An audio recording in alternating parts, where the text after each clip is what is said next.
The folder slid across the Christmas table so softly it almost made no sound at all.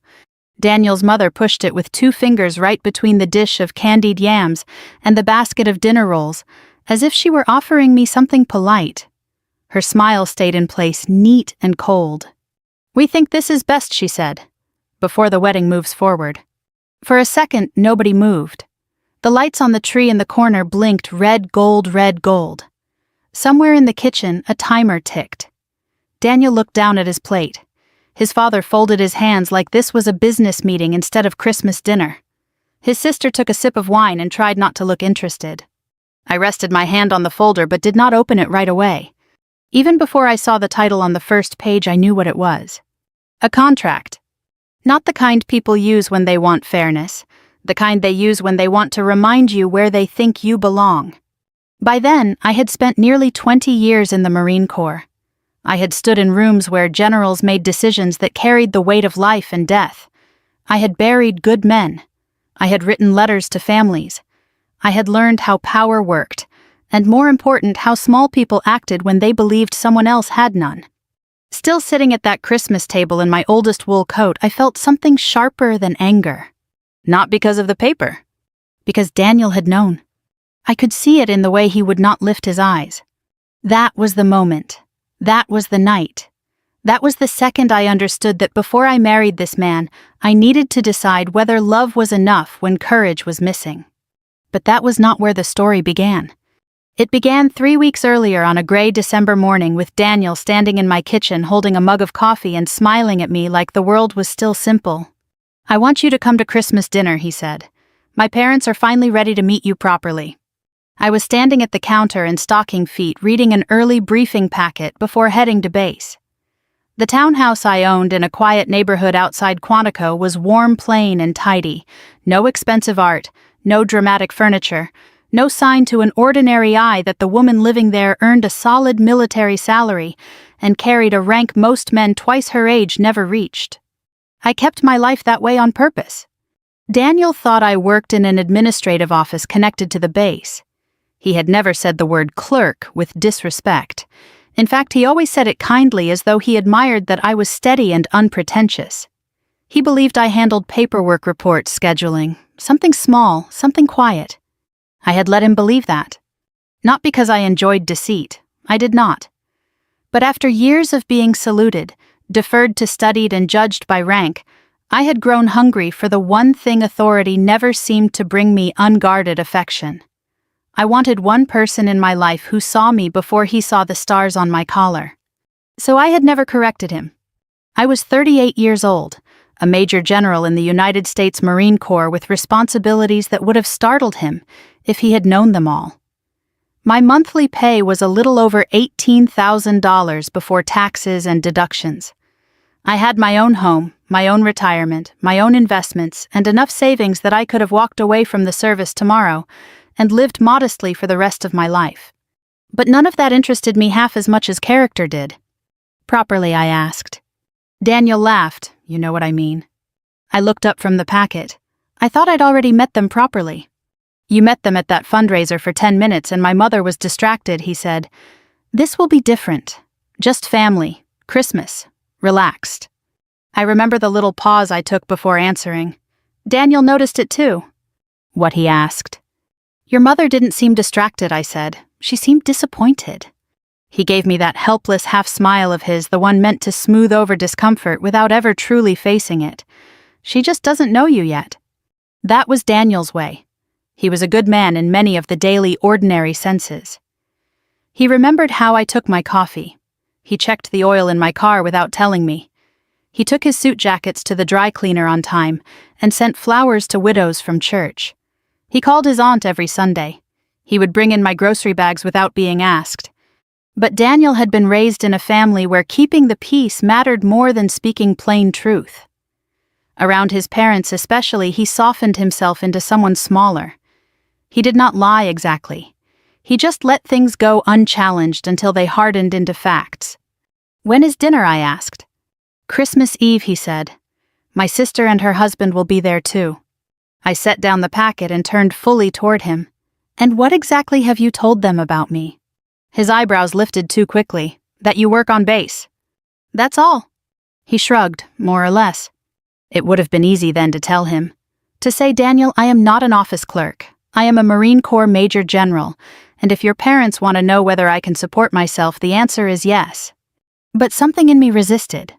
Not pride, curiosity. By then, I had spent enough time around wealth, real wealth inherited, wealth, anxious wealth, to know that many people were not measured by what they had, but by how they treated those who seemed to have less. Daniel's family came from old East Coast comfort. Not dynastic riches, but the sort of money that lived in country club memberships, careful haircuts, and a belief that family reputation had to be protected from embarrassment. I had watched women like his mother my whole life, sweet voice, sharp eyes, generous in public, exacting in private. And I suddenly knew I wanted to see something clearly before I married her son. All right, I said, I'll come. He smiled with relief and came over to kiss my forehead. You'll see, it'll be nice. I smiled back, but I did not answer. After he left for work, I stood alone in the kitchen for a long moment, the packet forgotten my coffee cooling in my hand. Then I went upstairs, opened my closet, and looked past the tailored coats and good wool dresses I wore for formal military functions when appropriate. I chose the oldest coat I owned. Brown wool. Still decent, but worn thin at the cuffs. A coat my mother would have called respectable, and other women might have called tired. My mother had raised me in a small town in North Carolina. My father died when I was young, and my mother worked in the county records office for 26 years, wearing sensible shoes, and keeping every receipt in an envelope marked by month. She used to tell me, a person with good character doesn't need to announce herself. The world will eventually do the announcing for her. She also used to say, if you really want to know who people are, let them think you can't do a thing for them. I heard her voice that morning as clear as church bells. So I made a decision. I would go to Christmas dinner dressed plainly. No jewelry beyond my watch. No polished authority, no hints. I would keep my voice soft, answer briefly, and let them decide who I was. Not because I wanted revenge. Not yet. Because I wanted truth. The weeks before Christmas passed in the usual blur of duty and December obligations. There were ceremonies, budget meetings, personnel reviews, and the annual ache that settles over military communities during the holidays, when everyone is mindful of who is deployed, who is grieving, who is coming home, and who is not. In public, I carried myself as I always did, calm, direct, self-contained. On base, people stood when I entered a room. Men twice my age chose their words carefully around me. In one afternoon, I might approve travel review, a disciplinary recommendation, and call the widow of a staff officer. By evening, I was home watering a small fern near my living room window and heating soup on the stove. It suited me. Daniel came by often. We decorated my little artificial Christmas tree one Sunday afternoon. He brought peppermint bark from a local shop. He talked about his office Christmas party, his niece's choir concert, his mother's obsession with the table setting this year. She has special china she only uses on Christmas Eve, he said. My dad carves the ham like it's a ceremony. Sounds lovely, I said. He hesitated. You're nervous? No, I said. I'm observant. He laughed, but something in his face tightened. A few nights later, he was flipping through channels in my living room when he said too casually, if my parents ask about your future, don't take it personally. I looked over from the armchair where I was mending a loose button on a cardigan. What does that mean? You know, they're practical people. Practical about what? He shifted. Marriage, finances, stability. I threaded the needle slowly. Daniel, do your parents think I'm unstable? No, he sat up. Not unstable, just they like to know where things stand. That was the second warning. Enough that any sensible woman would have pressed harder. I did not. I only nodded and kept sewing. The afternoon of Christmas Eve was bright and cold. I dressed carefully in the role I had chosen. Dark skirt, plain blouse, low heels, my oldest coat, no earrings, no makeup beyond what was necessary not to look tired. I pinned my hair simply and left it that way. When I looked in the mirror, I saw exactly what I wanted them to see. A quiet woman, pleasant enough, forgettable if you were foolish. Daniel picked me up just before 5. He was wearing a navy sweater and looked handsome in the open, earnest way that had first drawn me to him. He carried a pie I had baked and complimented my coat, which told me he truly did not see what I was doing. On the drive to his parents' house, Christmas lights glowed across front porches and shrubs. Maryland suburbs at Christmas time have a particular kind of order to them, wreaths on every other door, neat lawns gone brown for winter candles glowing in front windows, the feeling that people are trying very hard to produce warmth on schedule. Daniel reached over and touched my hand. "Thank you for doing this." "Of course," I said. "You'll like them more once you know them." I turned my face toward the passing dark outside the window. Maybe. Their house stood at the end of a quiet cul-de-sac, large without being vulgar. White columns, green shutters, brass lantern by the door. The sort of place that had hosted many holidays and wanted you to notice it had done so successfully. Daniel parked in the driveway. Through the front window, I could see the glow of a tall tree and the movement of figures inside. I took one breath, then another. Not because I was afraid of them, because I knew with the strange stillness that sometimes comes before a storm that this night was going to tell me something final. Daniel came around to open my door, pie in one hand, smile in place. I stepped out, buttoned my old coat against the cold, and walked with him to the front porch. From inside, I could already hear laughter. Then the door opened. The woman who opened the door smiled the way people do when they've already made up their mind. "Daniel," she said warmly, leaning in to kiss his cheek. Then her eyes moved to me, quick and measuring. "And this must be... you." Her voice lingered on the last word just a fraction too long. "Mom, this is Daniel," began. "I remember," she said, cutting him off gently. "We met briefly." She stepped aside to let us in. The house was exactly what I expected: polished hardwood floors, a tall Christmas tree dressed in gold and glass, the faint scent of cinnamon and baked ham in the air. Everything was arranged just so the way people arrange a life they want others to admire. "Take your coat," she said, reaching for mine. I hesitated for the smallest moment, then let her. Her fingers brushed the sleeve, and I saw it, the almost invisible flicker in her expression when she felt the worn wool. Not disgust, not quite. Just confirmation. She hung it carefully as though it might shed. "This way," she said. We moved into the living room where Daniel's father stood near the fireplace, one hand resting on the mantel. He was a tall man in his 70s, straight-backed, with the kind of posture that comes from a lifetime of believing he has earned his place in every room. "Dad," Daniel said, "this is..." "Yes, yes," his father replied, extending his hand to me. "Welcome." His grip was firm, his smile practiced. His eyes, like his wife's, did their work quickly, taking in my clothes, my shoes, my posture. "Good to finally have you here," he added. "Thank you for inviting me," I said. Behind him, a younger woman approached, carrying a glass of wine, Daniel's sister. She was dressed beautifully, her hair done, her smile bright in a way that felt rehearsed. "So this is the mystery woman," she said lightly. "I've heard so much." I doubted that. Her husband followed a step behind, quieter, observing. "Can I get you something to drink?" Daniel's mother asked. "Water would be fine," I said. "Just water," the sister asked, a hint of amusement in her voice. "It's Christmas." "I'm driving later," I said. That wasn't entirely true, but it was simple. His mother returned with a glass of water and handed it to me with careful politeness. "Dinner will be ready in a few minutes. Why don't we sit?" We moved into the living room. Conversation began easily enough, but not naturally. Questions came my way, but they were shaped in a certain direction. "So Daniel tells us you work on base," his father said, settling into his chair. "Yes," I said. "What kind of work?" he asked. "Administrative," I answered. He nodded slowly, as if placing that into a category he understood completely. "That must be steady," he said. "It is," I replied. His sister leaned forward slightly. "Do you enjoy it?" "I value the structure," I said. That seemed to satisfy her, or at least confirm whatever she had already decided. Daniel tried to keep the conversation moving. He talked about work, about a project he was finishing, about a trip they might take in the spring. His mother listened, smiling at him, nodding her attention warm and full when it rested on her son. When it returned to me, it cooled. "And your family?" she asked. "My mother passed a few years ago," I said. "I don't have any siblings." "Oh," she said softly, tilting her head. "That must be difficult." "It was," I said. There was a pause, not of sympathy, of recalibration. Less family, less support, less structure? His father cleared his throat. "Well, it's good you have Daniel now." I took a sip of water. Yes, I said evenly. It is. Dinner was announced a moment later and we moved into the dining room. The table was set beautifully. White china with a delicate gold rim. Crystal glasses. Cloth napkins folded just so.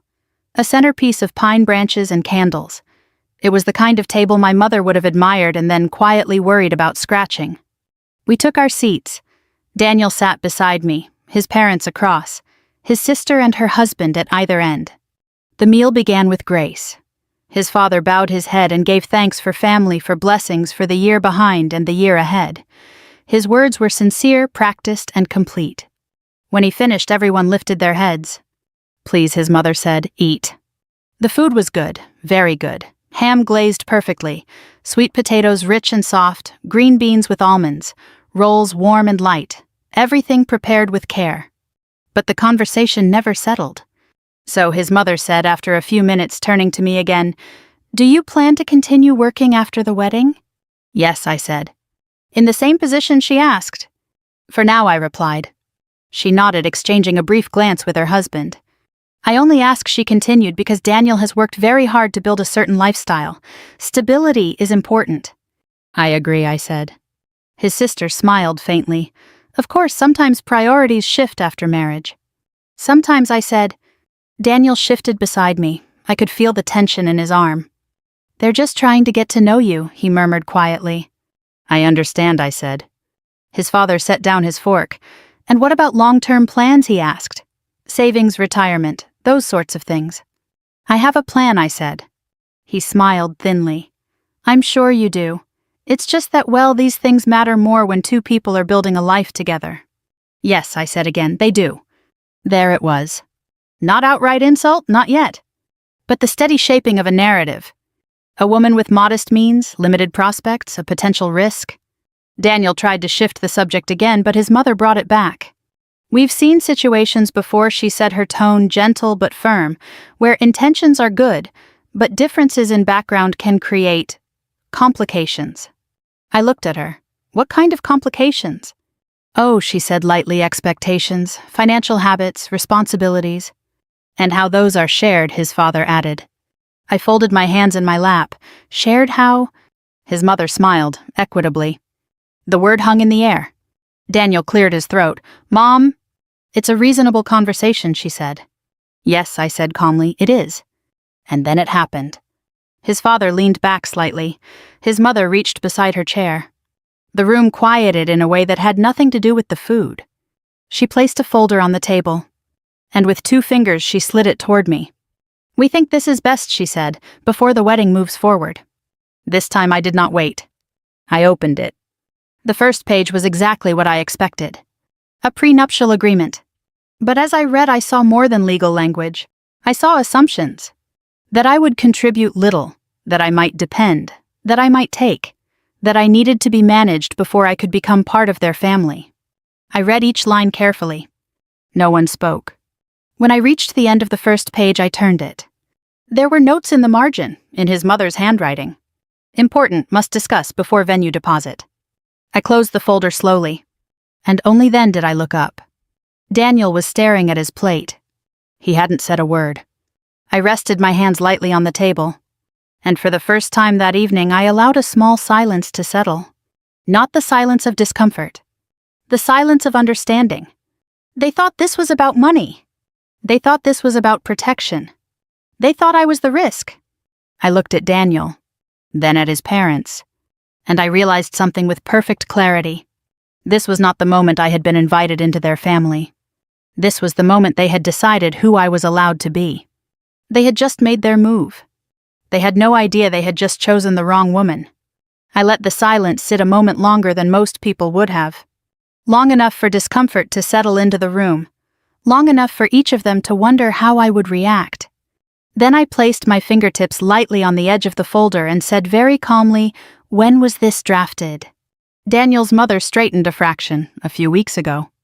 I turned my eyes to Daniel. "You knew about it." He swallowed. "We talked about it. I didn't think."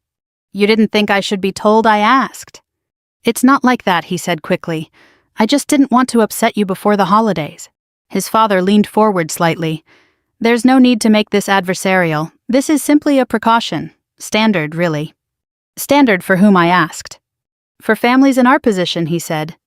I nodded once as if that answered something. And what position is that, I asked? His sister shifted in her seat. Dad just means people who have something to protect. I see, I said. I opened the folder again, flipping back to the first page. And you believe I do not? No one answered that directly. Daniel's mother offered a soft, measured smile. We don't know enough about your financial situation. That's exactly the point. These things are best clarified ahead of time. Clarified, I repeated. I turned another page, scanning the language. Separate property clauses, limitations on claims, provisions that read less like mutual protection and more like a line drawn in advance. And who drafted this, I asked. Our family attorney, his father said. For both parties, I asked. A pause. Well, he said our attorney prepared the initial document. You would, of course, be free to have your own counsel review it. Of course, I said quietly. I closed the folder again and rested my hands on top of it.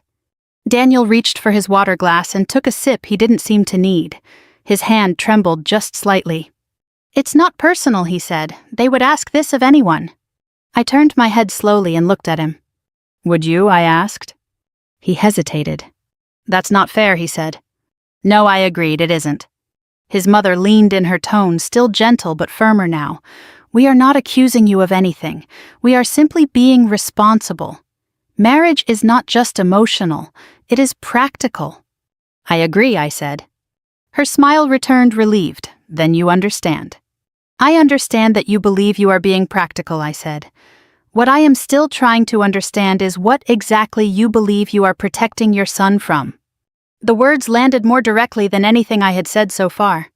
His father's expression tightened. From complications, he said, from misunderstandings, from situations that become difficult to unwind later. Difficult for whom, I asked. For everyone involved, he replied. I nodded again as though this were a conversation I was taking seriously. Because I slid the folder a few inches back toward myself, not rejecting it, not accepting it, simply holding it in place. And Daniel, I said, turning back to him, you agreed to this.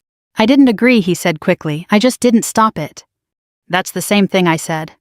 He flinched slightly, like a man who has just realized the weight of a small decision.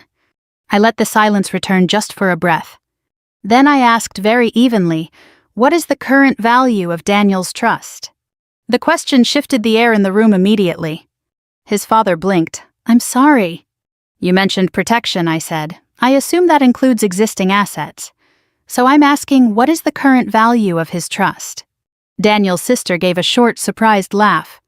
That's a little direct, don't you think? I'm being practical, I said. His father's mouth tightened. That's not something we discuss casually. And yet you are asking me to sign a legal document that would affect my future based on that information, I said. So I don't see how it can remain undisclosed. No one spoke for a moment. I continued, my tone unchanged.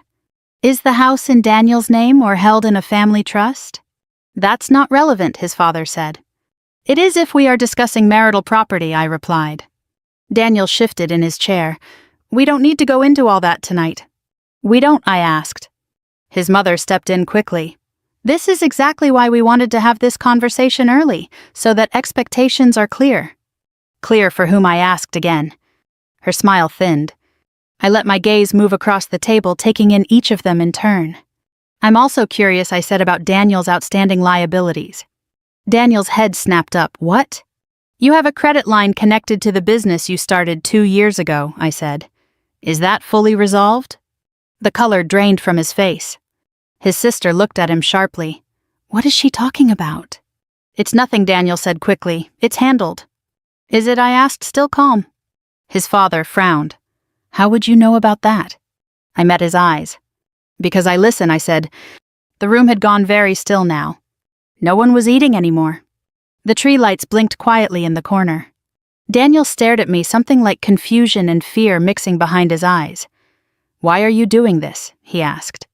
I considered that for a moment. Because you asked me to take this seriously, I said. His mother set her fork down carefully. This feels unnecessary. Does it? I asked. Yes, she said. We are trying to approach this in a respectful, structured way. And I am responding in the same way I said. Her expression hardened just a fraction. You are being defensive, she said. I am being thorough, I replied. His father leaned back in his chair, studying me now with a different kind of attention. What exactly do you do on base, he asked. There it was. Not curiosity. Recalculation. I held his gaze. More than filing paperwork, I said. Daniel let out a quiet breath. Can we just slow down for a second? No, I said gently. I don't think we should. He looked at me startled. Because this moment matters, I continued. And if we move past it too quickly, we'll pretend it didn't happen the way it actually did. His mother folded her hands in front of her. We have treated you with respect, she said. I looked at her for a long moment. No, I said quietly, you have treated me with caution. The difference seemed to land. No one spoke. I rested my hand lightly on the folder again. You are not wrong to want clarity, I said. You are not wrong to want fairness. Those are reasonable things. His father's shoulders relaxed slightly as though he thought we were moving toward agreement. But fairness requires information, I continued, on both sides. I slid the folder a little farther back toward the center of the table. And right now, I said, you don't have mine. Daniel's mother frowned. Then perhaps this is the time to share it. I looked at her. Then at Daniel. And in that moment I understood something with absolute certainty. They still believed this conversation was happening on their terms. They still believed they were setting the conditions. They still believed I was the one who needed to prove something. I took a slow breath. And for the first time that evening I allowed myself to consider what would happen next. Not as a reaction, as a decision. I straightened slightly in my chair, and I said very calmly, All right, I said again a little more firmly this time so there would be no misunderstanding. I folded my hands neatly on top of the contract. If we're going to have a serious conversation about fairness, then we should do it properly. Daniel's mother nodded once relieved, as if she believed I was finally stepping into the role she had prepared for me. Yes, she said, that's exactly what we're asking. I looked at Daniel first. Before I answer anything else, I said I need to understand something. He met my eyes uneasy. Okay. Why didn't you stop this? I asked. He swallowed. I told you I didn't want to cause a scene. A scene, I repeated quietly. I thought if we just got through dinner we could talk about it later, privately, without all this. All this, I said, glancing at the folder, was already decided. The only thing you postponed was telling me.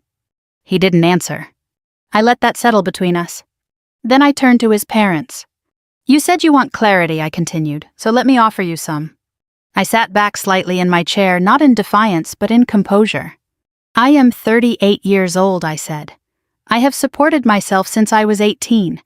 I do not carry personal debt. I own my home.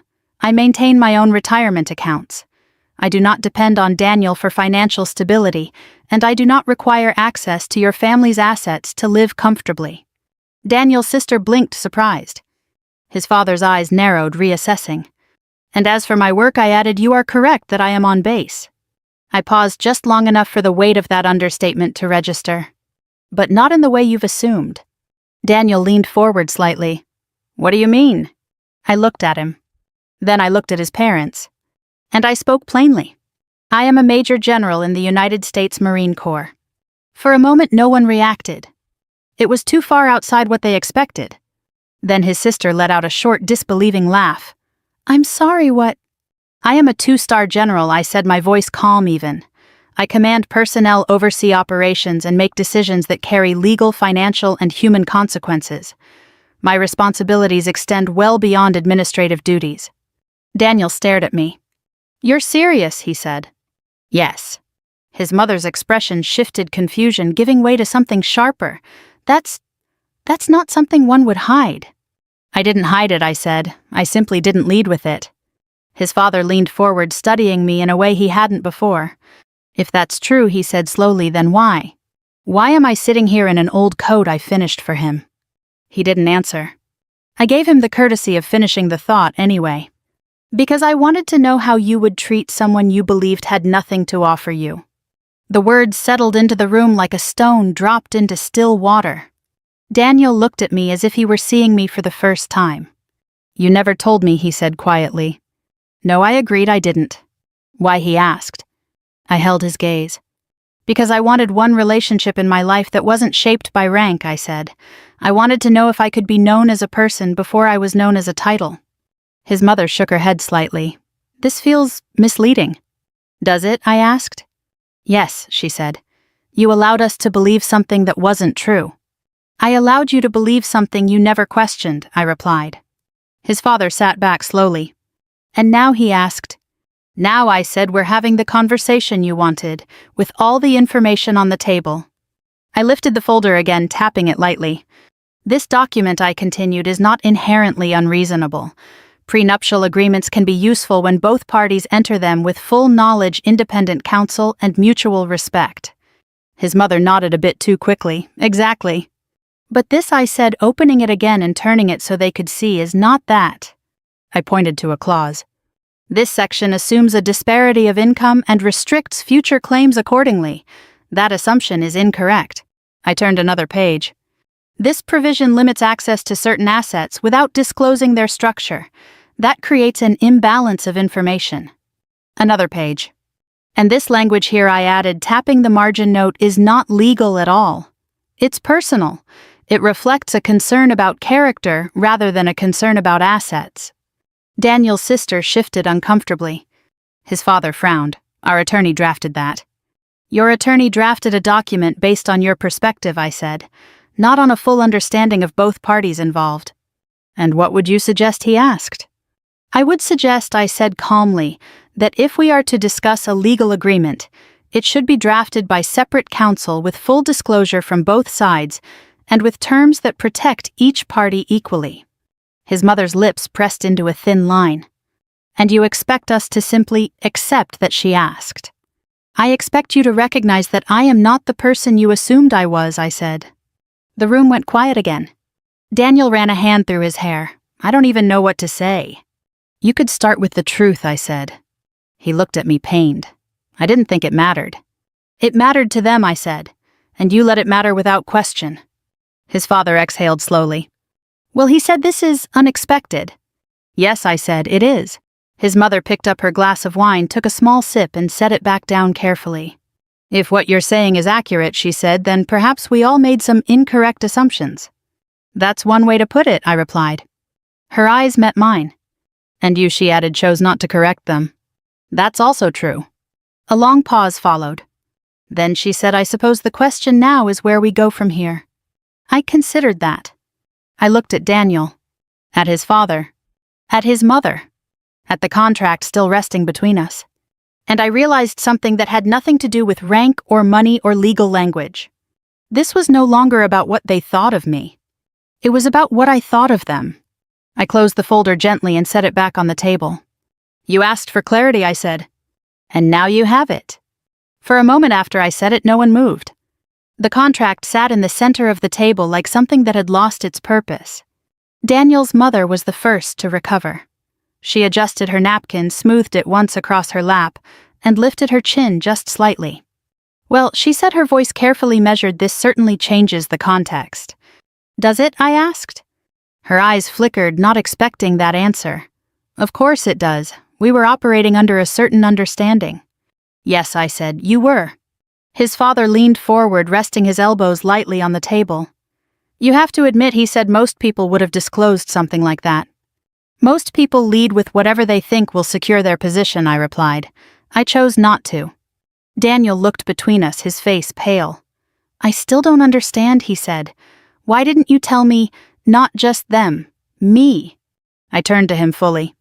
Because I needed to know who I was building a life with, I said. Not who you would become if you knew my rank.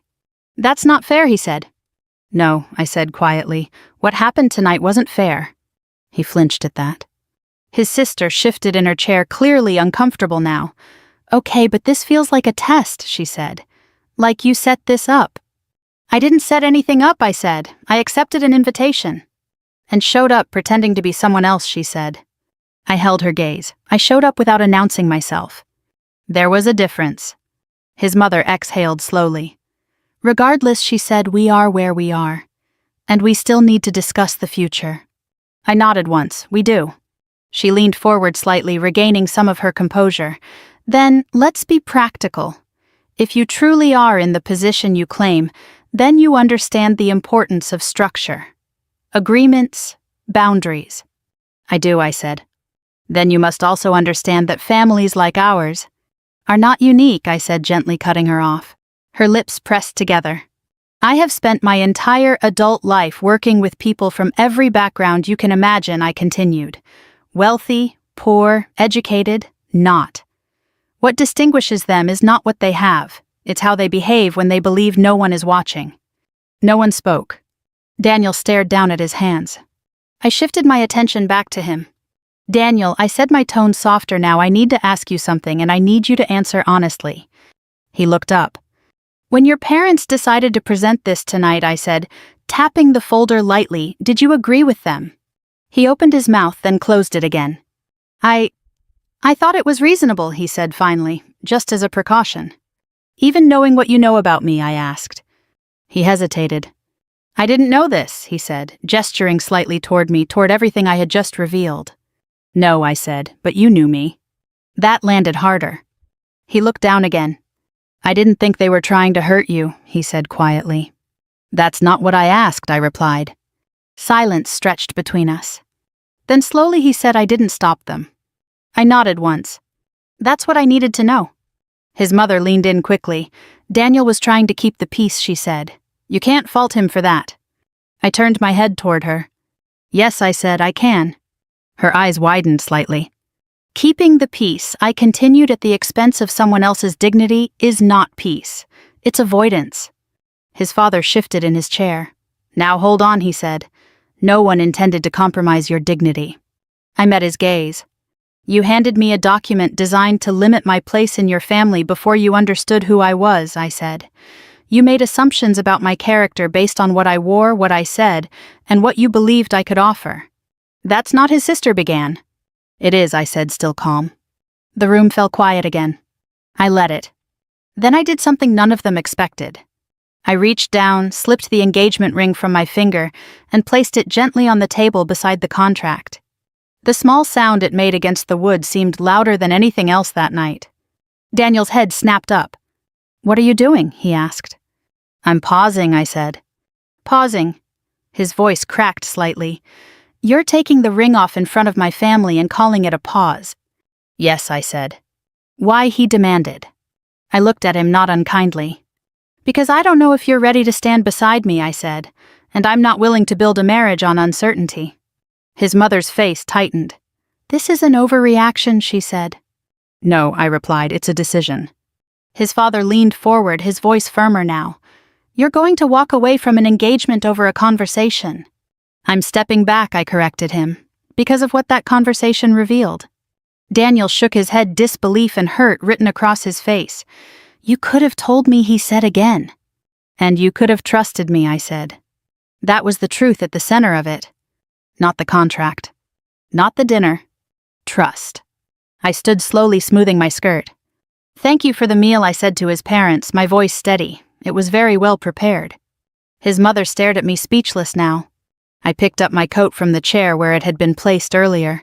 The worn wool felt heavier in my hands than it had when I arrived. Before I turned to leave, I looked at Daniel one last time. I meant what I said, I told him. This isn't the end, but it's not the beginning anymore either. He didn't move. None of them did. I walked to the front door, opened it, and stepped out into the cold December night. The air hit my face sharp and clean. Behind me, I heard the door close. And for the first time that evening, I allowed myself to feel it. Not anger. Not triumph. Loss. Because sometimes the hardest part of seeing people clearly is realizing they're not who you hoped they were. The first few days after Christmas were the quietest I could remember in years. Not the kind of quiet you get after a long day's work when you sit down with a cup of tea and let the world settle. This was a deeper kind, the kind that leaves space for thoughts you've been too busy to face.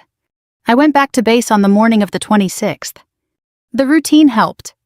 There were briefings waiting, reports that needed review, a personnel issue that had been delayed over the holiday. In my world, decisions didn't pause because it was Christmas. People still depended on clarity, on direction, on someone willing to take responsibility. So I stepped back into that role without hesitation. In uniform, everything made sense. People stood when I entered a room. Conversations tightened. Information was presented directly. No one wondered what I contributed or whether I belonged at the table. My authority wasn't a question, it was a fact. There is comfort in that even if you don't admit it. But when I came home in the evenings, the silence returned. My townhouse felt larger than it had before. The small artificial tree still stood in the corner of the living room, lights unplugged, now ornaments, catching the faint glow from the street lamp outside. The pie Daniel had brought was still on the counter the first night. I threw it away the next morning. I didn't hear from him right away. That didn't surprise me. Daniel was not a man who rushed into difficult conversations. He approached them the way some people approach cold water, slowly, carefully, hoping to adjust before fully stepping in. On the third day he called. I let it go to voicemail. His message was short. "I'm sorry," he said. "I don't even know where to start, but I'm sorry. Please call me when you're ready." I listened to it once, then I deleted it. Not out of anger. Out of discipline. I had learned over the years that immediate responses often come from emotion, not clarity, and I wanted to understand what I felt before I tried to explain it to him. A week passed. Work filled most of it. Meetings, reviews, long hours that blurred into one another. There were moments when I forgot entirely about Christmas dinner, about the contract, about the look on Daniel's face when I placed the ring on the table. But then something small would bring it back. A couple holding hands in a parking lot, a wedding announcement in the paper, a Christmas card left unopened on my kitchen counter. By the second week, the calls stopped. Instead, a letter arrived. It was handwritten. I recognized his handwriting immediately, careful, slightly slanted the way he always wrote grocery lists. I set it on the table and looked at it for a long time before opening it. When I finally did, I read it slowly. He didn't try to defend himself. That was the first thing I noticed. He wrote about that night, about what he had seen and what he had failed to see. He admitted that he had known about the contract and had convinced himself it was just a formality. He admitted that he had been more concerned with avoiding conflict than with protecting me. "I thought I was being reasonable," he wrote. "I thought I was keeping things smooth. I didn't realize I was letting you walk into something unfair." He paused there, then continued. "I also didn't realize how much I liked the version of you I thought I knew." That line made me stop. He went on to explain it. He said it had been easier to feel steady, confident, even a little important beside someone he believed needed him. That he had never asked deeper questions about my work because he didn't want to disturb that balance. "I'm not proud of that," he wrote, "but it's true." I set the letter down for a moment and stared out the window. There it was. Not just an apology. Understanding. That mattered more than anything he could have said in the first few days. The next letter came 4 days later. This one was shorter. "I've started seeing someone," he wrote, "a counselor. I don't think I know how to handle my parents the way I should. I want to learn." He didn't ask me to come back. He didn't ask me to forgive him. He just told me what he was doing. That mattered too. By the third week, I had 3 letters. Each one a little clearer than the last. He wrote about his childhood, about the way his parents made decisions, about how disagreement was handled, not through open conflict, but through quiet pressure. He wrote about how he had learned to keep peace by stepping aside rather than standing up. "I thought that was maturity," he wrote. "I'm starting to see it was avoidance." I read that line twice. Then I folded the letter carefully and placed it with the others. I didn't respond. Not yet. Around that same time, I received a call I hadn't expected. Daniel's mother. I let it ring once, twice. Then I answered. "Hello." There was a brief pause on the other end. "I hope I'm not interrupting," she said. "You're not," I replied.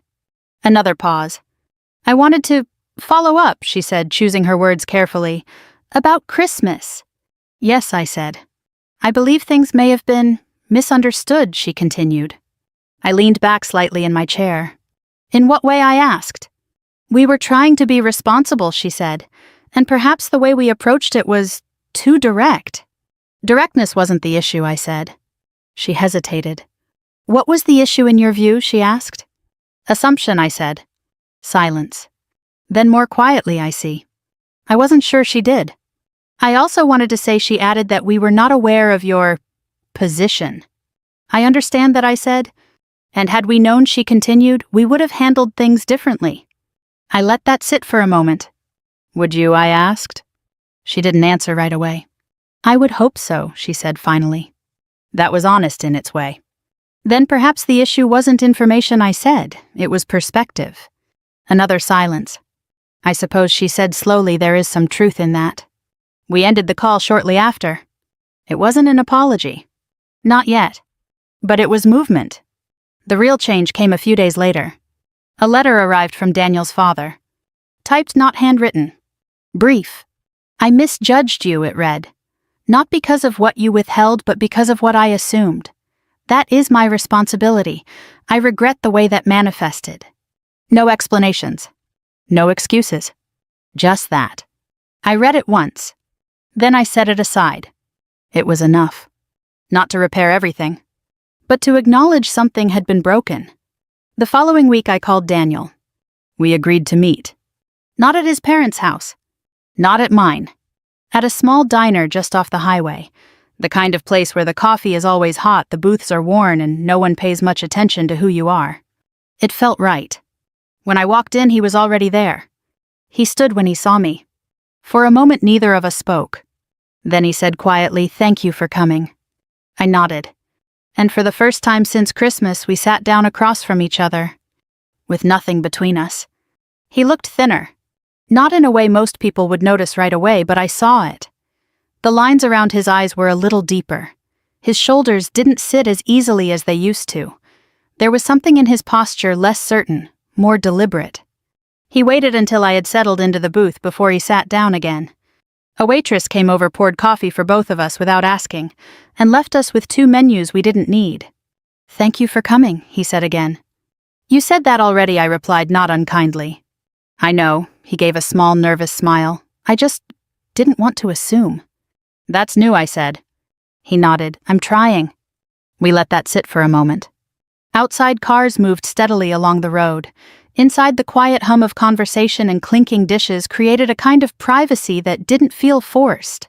Around us, older couples leaned toward each other, sharing stories, finishing meals they had probably ordered the same way for years.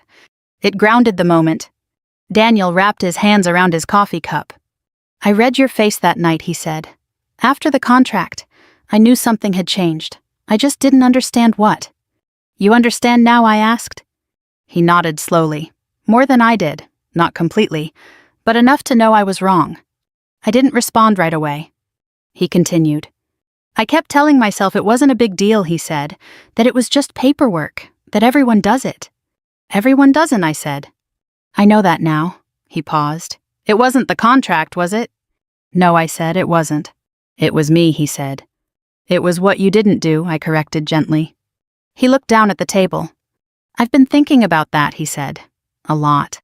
I waited. "I always thought I was a good man," he continued, "and in a lot of ways I still think I am. But I've started to realize that being good when things are easy doesn't mean much." "No," I said quietly, "it doesn't." He met my eyes. "I didn't stand up for you," he said. "Not because I didn't care, but because I didn't want to deal with my parents. I told myself I'd fix it later privately, but by then the damage was already done." "Yes," I said. "I'm sorry," he said. I believed him. But belief, I had learned, was not the same as trust. "What have you done since then?" I asked. He seemed relieved by the question, grounded by it. "I've been seeing a counselor," he said, like I wrote, twice a week at first, now once. I nodded. "I didn't realize how much of my life I've spent trying to keep things smooth," he went on. "How much I avoid conflict, especially with my parents." "That's not uncommon," I said. "I know," he replied. "But it's not something I want to keep doing." He took a breath. "I met with a lawyer too," he added. "Not my parents' attorney, my own." That caught my attention. And I asked.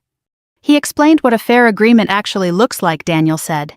Mutual disclosure, separate representation, terms that protect both people, not just one. "That's correct," I said. I didn't know that he admitted, I just assumed my parents did. "Assumption seems to run in your family," I said. He gave a small, rueful smile. "Yeah, I've noticed." We sat quietly for a moment, both of us absorbing what had been said. Finally, he looked at me again. "I'm not asking you to come back," he said. "Not yet. I know I don't have that right." I appreciated that. "I just wanted you to know I'm working on it," he continued. "On myself, on how I handle things, on how I show up." I studied him. He wasn't trying to persuade me.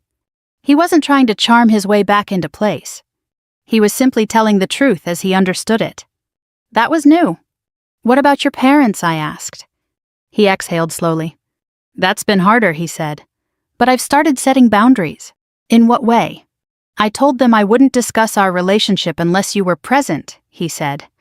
"And that if we ever move forward again, decisions like that," he nodded toward the invisible memory of the contract, "won't happen without both of us involved from the beginning." "And how did they respond?" I asked. "My mom was upset," he admitted. "My dad didn't say much at first, but he wrote you that letter." "I received it," I said. He nodded. "He doesn't apologize easily," Daniel said. "That was a lot for him." "I know," I said. We fell into another quiet. The waitress came back, refilled our coffee, and asked if we wanted anything else. We both shook our heads. When she left, Daniel spoke again. "I don't expect you to trust me right now," he said. "I just want the chance to become someone you can trust again." I let that sit between us. Outside, a truck passed its headlights, sweeping briefly across the window. "Trust isn't something you ask for," I said finally. "It's something you build." "I know," he said. "And it takes time," I added. "I have time," he replied. I looked at him for a long moment. There was no certainty in what I felt. No clear answer. But there was something else. Possibility. "I'm not ready to decide anything today," I said. "I understand," he said. "But I am willing to keep talking," I continued. Relief moved across his face, quiet but unmistakable. "Thank you," he said. I nodded once. We finished our coffee in a more comfortable silence than before. When we stood to leave, he didn't reach for my hand. He didn't try to close the distance. He simply walked beside me to the door. Outside, the air was cold again, though not as sharp as it had been on Christmas Eve. We stood there for a moment. "Same place next week?" he asked. "Yes," I said. He smiled, small and genuine. "I'll be here," he said. "I know," I replied. And as I walked to my car, I realized something I hadn't allowed myself to consider before. Not that everything would be easy. Not that everything would be fixed. But that sometimes people can learn. If this story made you pause even for a moment and think about how we treat others when we believe they have nothing to offer, then it's already done something meaningful. If you've ever been underestimated, or if you've ever realized you underestimated someone else, you're not alone. Stories like this remind us that respect isn't earned through titles or wealth, it's revealed through behavior. If this resonated with you, consider sharing it with someone who might need that reminder today. And if you'd like to hear more stories about quiet strength, second chances, and the kind of truth that changes people slowly, you're always welcome here. The first time I saw my father cry in public, he was standing in the middle of the Maplewood Veterans Hall holding a folded newspaper with my photograph on the front page. Not a wedding picture, not a graduation portrait, a Pentagon security photo. I was walking beside a senior defense official in Washington, D.C., wearing my Navy dress whites, while 2 armed federal agents escorted us toward a secure entrance. The article headline read, "Ohio-born Navy officer helps lead emergency evacuation of American civilians." My father stared at that picture like he was looking at a stranger. Then he said the words nobody in that room ever expected to hear from Frank Whitmore. I think I may have been wrong about my daughter. The room went silent. My brother Danny nearly dropped his coffee. My mother covered her mouth with both hands. And me, I wasn't even there to hear it.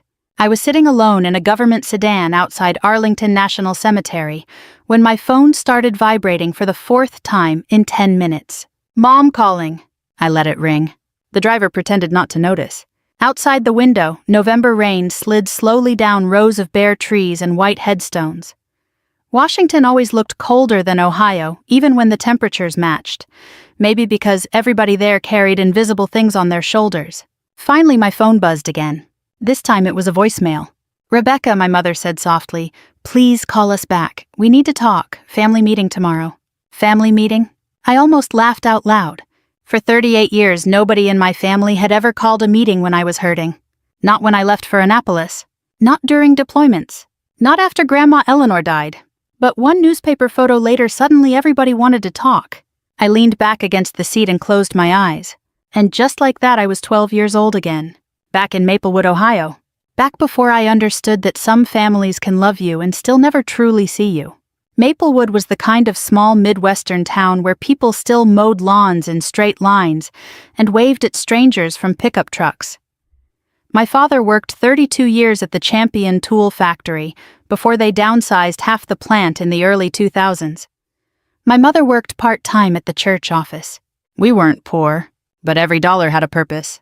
My brother Danny fit naturally into that world. Football captain, loud laugh, easy confidence. The kind of man people slapped on the back at barbecues. I was quieter. Books, school, structure. And from the time I was little, my father looked at me like I was built wrong somehow. Not bad, just disappointing. Danny could bring home a C- report card and Dad would say, "That boy's got people skills. That matters more than grades." I once brought home straight A's and a county writing award. Dad nodded without looking up from the television. "That's nice, Becca." That was it. That's nice. You'd be surprised how long a little sentence can live inside somebody. By high school, I stopped expecting applause. But my grandmother Eleanor noticed everything. Grandma lived in a small white house near the edge of town, with wind chimes hanging from the porch, and old military photographs tucked into drawers she rarely opened. Most people in Maplewood only knew her as a church volunteer who baked peach cobbler for funerals. What they didn't know was that Eleanor Whitmore had once been an army nurse in Korea. She never bragged about it. Never wore veteran hats. Never marched in parades, but sometimes late at night she'd sit at the kitchen table with coffee and tell me stories in a voice so calm they almost hurt more. Young boys missing legs. Soldiers crying for mothers. Cold mornings near field hospitals. Service isn't glamorous, she told me once while polishing an old pair of military shoes. Most important work happens quietly. I think she knew I needed to hear that, because by 16 I'd already learned my father measured worth in noise. And I wasn't noisy enough. The worst moment came my junior year of high school. Dad was outside grilling burgers while neighbors stood around drinking beer in our backyard. I was carrying empty soda cans inside when I heard one of the men ask about my college plans. Dad laughed. "Becca's smart, sure, but nobody builds a real legacy sitting behind military paperwork." Everybody chuckled politely. I stood frozen in the kitchen doorway. Military paperwork. Like my dream already sounded foolish before it even began. That night, Grandma Eleanor drove me to Dairy Queen and listened while I cried in the passenger seat. She didn't insult my father. Didn't tell me life was unfair. She just handed me a napkin and said something I never forgot. "Don't argue with people who can't see your worth. Just keep walking until the world does." Years later, those words followed me through every difficult mile of my life. Through Annapolis. Through deployments. Through lonely apartments. Through holidays spent on military bases while Danny posted smiling family photos from backyard cookouts back home. And through the phone call that finally broke something open between my father and me. It happened 3 weeks before my promotion ceremony outside Washington. I stood in my apartment kitchen staring at the invitation while working up the courage to call home. I should have known better at 38 years old. But part of me still hoped. Dad answered on the third ring. "What's going on, Rebecca?" I explained carefully. "Promotion ceremony. Commander rank. Small event near D.C. Would mean a lot if they came." Long silence. Then his voice hardened. "Nobody cares about your cheap little promotion." I felt something inside me go completely still. My mother got on the line briefly afterward. "You know your father doesn't mean things harshly. But he did mean them." That was the problem. The ceremony happened anyway. Rows of white uniforms. Brass music drifting through cold air. Official speeches. Applause. Other officers hugging parents and spouses while cameras flashed. I stood alone afterward holding my cap under one arm, until I felt an old hand squeeze my shoulder. Captain Harold Bennett, 80 years old. Former Army medic. One of Grandma Eleanor's oldest friends. "She'd be proud of you," he said quietly. I nearly lost composure right there. Because sometimes a single sentence from the right person matters more than praise from everybody else combined. 3 months later, the Pentagon assignment changed my life. Then came the newspaper photo. Then came my mother's call. And now, sitting outside Arlington Cemetery with rain tapping softly against the car window, I finally listened to the voicemail again. "We need to talk. Family meeting tomorrow." I looked toward the cemetery gates and whispered the words I wished Grandma Eleanor could hear. "You were the only one who saw me before the world did." Then I told the driver to take me home to Ohio. By the time I crossed the Ohio state line, the trees had already turned the dull brown color that comes right before winter settles in for good. I hadn't driven home in nearly 8 months, long enough for the roads to feel familiar and distant at the same time. The farther west I drove from Washington, the quieter everything became. Less traffic, fewer sirens, more pickup trucks with veteran bumper stickers and rust forming around the wheel wells. I rolled the window down near Zanesville just to smell cold farmland again. People who grow up in small towns understand this feeling. No matter how far you go, part of your nervous system stays tied to old roads and grain silos and church bells. But as Maplewood got closer, my stomach tightened harder with every mile marker. Because deep down I knew this family meeting wasn't really about reconciliation. It was about recognition. And there's a difference. When I finally pulled into town, the first thing I noticed was the Christmas wreaths already hanging from downtown lampposts, even though Thanksgiving was still 2 weeks away. Maplewood always decorated early. The second thing I noticed was that people were staring at me. At the gas station. At the pharmacy parking lot. Even through diner windows. That newspaper article had traveled fast. Small towns survive on gossip the way cities survive on electricity.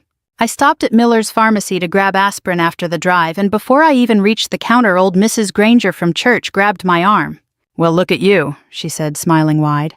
"Pentagon and bodyguards now." I forced a polite laugh. "Mostly paperwork and coffee, honestly." She shook her head. "Your Grandma Eleanor would be over the moon." That hit me harder than I expected. Because almost nobody mentioned Grandma anymore.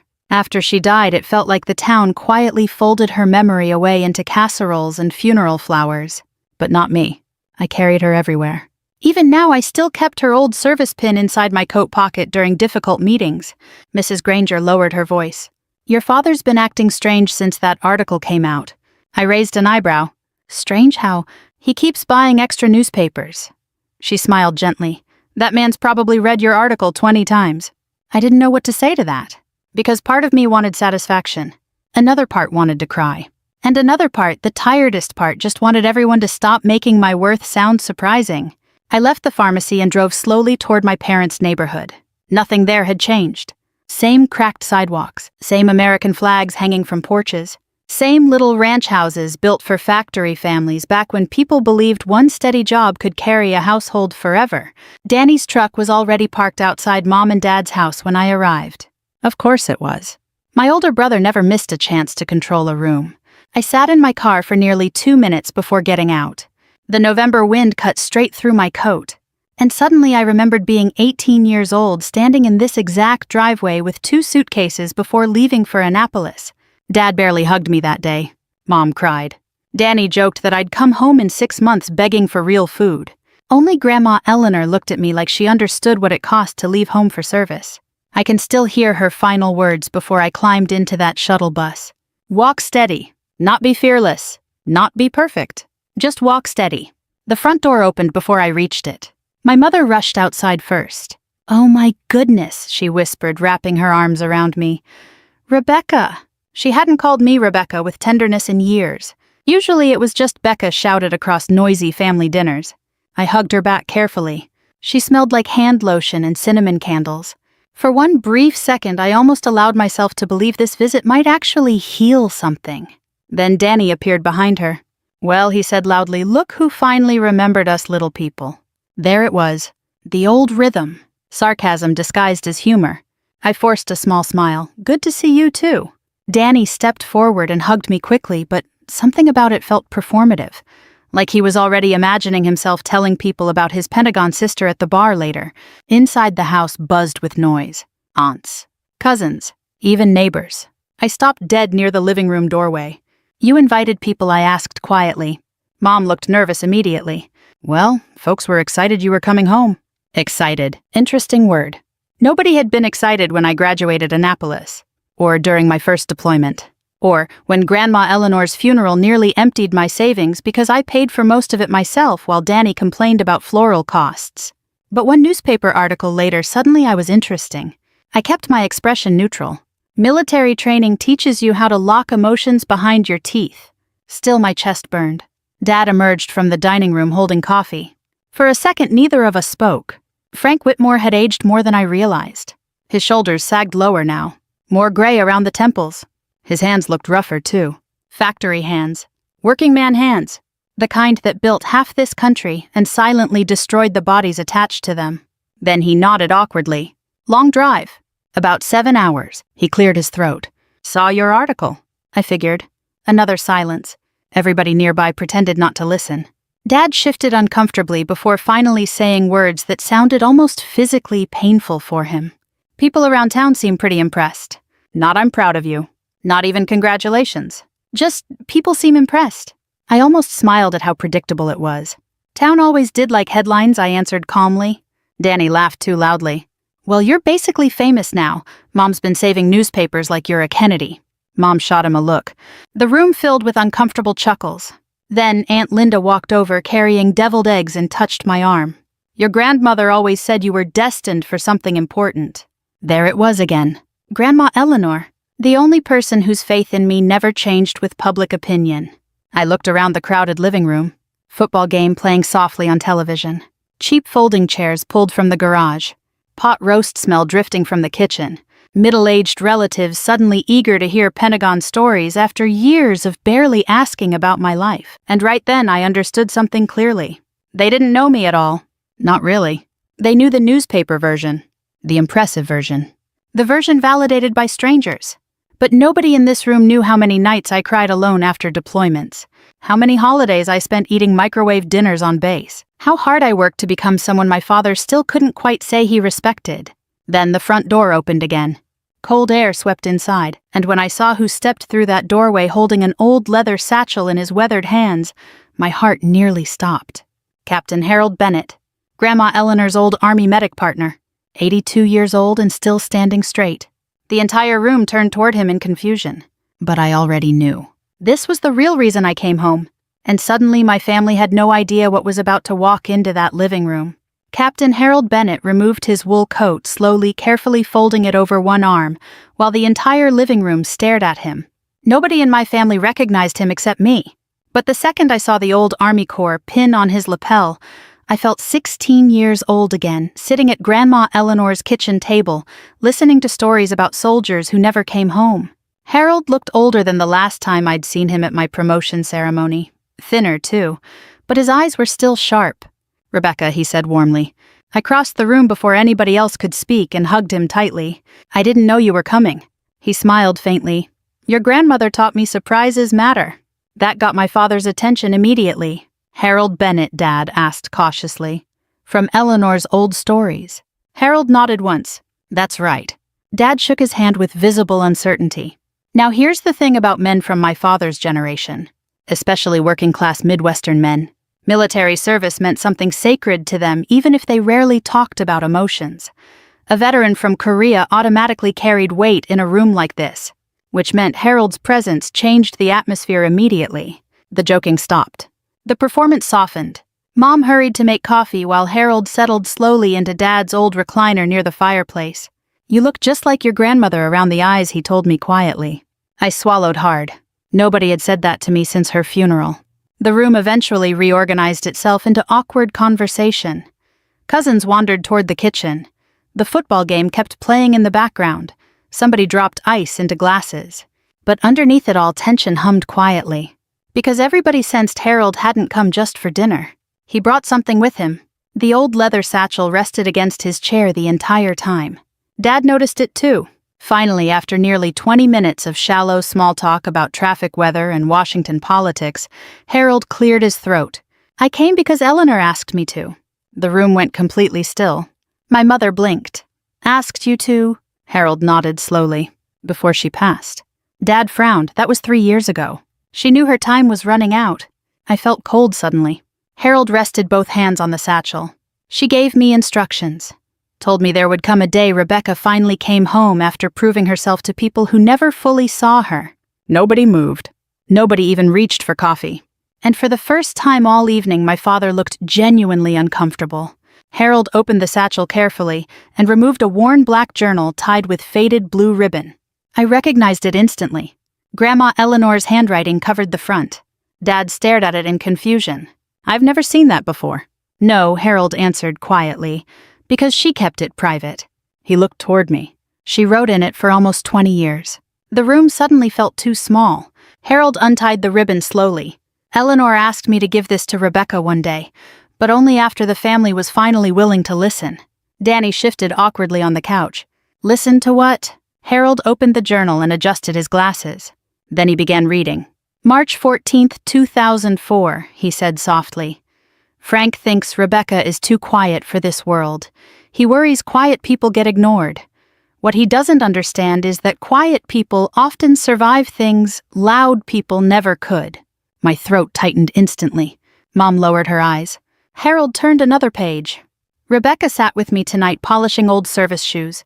She asks thoughtful questions, notices details. That girl carries loneliness in her chest like a grown woman already. I couldn't breathe properly. Because suddenly Grandma's voice existed in the room again. Warm, steady, certain, Harold continued. I fear Rebecca spends her whole life trying to earn affection that should have been given freely. Dad looked down at the carpet. Danny folded his arms defensively. Nobody interrupted. Outside wind rattled dry leaves across the porch. Harold read another passage. Frank praises confidence because he understands confidence. But Rebecca's strength is different. Hers is endurance. That sentence nearly broke me. Because somebody had finally named it correctly. My entire life wasn't built on brilliance or charm or attention. It was built on endurance. Harold paused and looked at my father. She loved you very much, Frank, but she worried about the things you couldn't say. Dad rubbed his jaw uncomfortably. I did my best. Harold nodded gently. I know you believe that. That answer landed harder than an accusation would have. The room stayed silent another moment before Danny finally spoke. So what this is all supposed to make us feel guilty? I looked at my brother carefully. He sounded irritated, but underneath it I heard something else. Fear. Harold closed the journal halfway. No, Eleanor hated guilt. She believed guilt without growth is useless. Danny scoffed softly. Then why now? Harold looked directly at him. Because your sister spent 20 years becoming someone this family should have appreciated long before strangers did. Nobody spoke after that. Not even Danny. The football commentators droned softly from the television while the weight of Harold's words settled across the room like snowfall. And sitting there surrounded by relatives, I realized something painful. I'd spent most of my life thinking success would finally heal old wounds. That enough promotions, accomplishments, or recognition would eventually make my father look at me differently. But sitting there now, I understood the truth. Success doesn't erase childhood hurt. It just changes who witnesses it. Harold opened the journal again. One more thing, he said quietly. He reached into the satchel and removed an old envelope with my name written across the front in Eleanor's careful handwriting. My hands trembled immediately. Dad stared at it. When did she write that? 2 weeks before she died. Harold handed it to me gently. She told me Rebecca would need it someday after the world finally noticed her, but before bitterness hardened permanently inside her. The room disappeared around me. All I could see was Grandma's handwriting. I opened the envelope carefully. Inside was a single folded page. I recognized the scent instantly. Lavender. Her old perfume. My vision blurred before I even started reading. And then I saw the first line. If you're reading this, sweetheart, it means they finally see what I always did. I had to stop. My chest hurt too badly. Mom quietly began crying near the kitchen doorway. Dad still hadn't spoken. Not once. Harold leaned back slowly and folded his weathered hands. Then, in the gentlest voice imaginable, he said the words that changed the entire night. Frank, your daughter didn't become extraordinary because the world praised her. He looked directly at my father. She became extraordinary because she learned how to survive without it. Nobody moved for several seconds after Harold said those words. The football game kept playing softly in the background, but nobody was watching anymore. My father sat in his recliner staring at the carpet with both hands locked together so tightly his knuckles had gone white. I'd seen Frank Whitmore angry 1,000 times in my life, seen him sarcastic, dismissive, proud, but never uncertain. This looked different, older somehow, like a man slowly realizing memory might not tell the same story as truth. Mom finally wiped her eyes with a napkin and tried to steady herself. Maybe we should eat, she whispered. That's what people from our generation of families do when emotions become too large. They feed everybody. So plates started moving around the dining room table. Pot roast. Mashed potatoes. Green beans cooked too long the way my father liked them. The normalcy almost felt absurd after everything Harold had read aloud. But I appreciated it too. Because real American families rarely heal through dramatic speeches. Most healing happens while somebody passes gravy quietly and avoids eye contact. I sat beside Harold while Danny poured himself bourbon 2 fingers too heavy. That alone told me he was rattled. Danny only drank like that when life stopped behaving predictably. Across the table, Dad finally looked toward me. "You never said Harold was still around." I kept my tone calm. "You never asked." The words landed harder than I intended. Dad lowered his eyes immediately. Mom jumped in quickly. "Your father didn't mean—" "I know what he meant," I answered gently. And I did. That was the problem. Nobody at that table was cruel in the cartoon villain way people imagine when they hear stories like mine. My parents paid bills, showed up for emergencies, made sure we had food. Dad worked overtime most of his adult life. Mom packed lunches and folded laundry and drove us to dentist appointments. From the outside, we looked like a perfectly decent American family. But emotional neglect rarely looks dramatic from the street. It looks ordinary. That's why people miss it for years. Dinner moved awkwardly at first. Silverware scraping plates, small talk trying desperately to survive. Finally, Danny leaned back in his chair and exhaled loudly. "So, what exactly do you do over there?" he asked me. "At the Pentagon." I almost laughed. Because in 38 years, my brother had never once shown genuine curiosity about my career until strangers started admiring it. "Mostly coordination work," I said. Danny smirked faintly. That newspaper made it sound pretty important. Harold glanced at him carefully. Some work matters even when nobody sees it. Danny took another sip of bourbon. "Well, apparently everybody sees it now." There it was again, that edge in his voice. The resentment. I studied my brother quietly.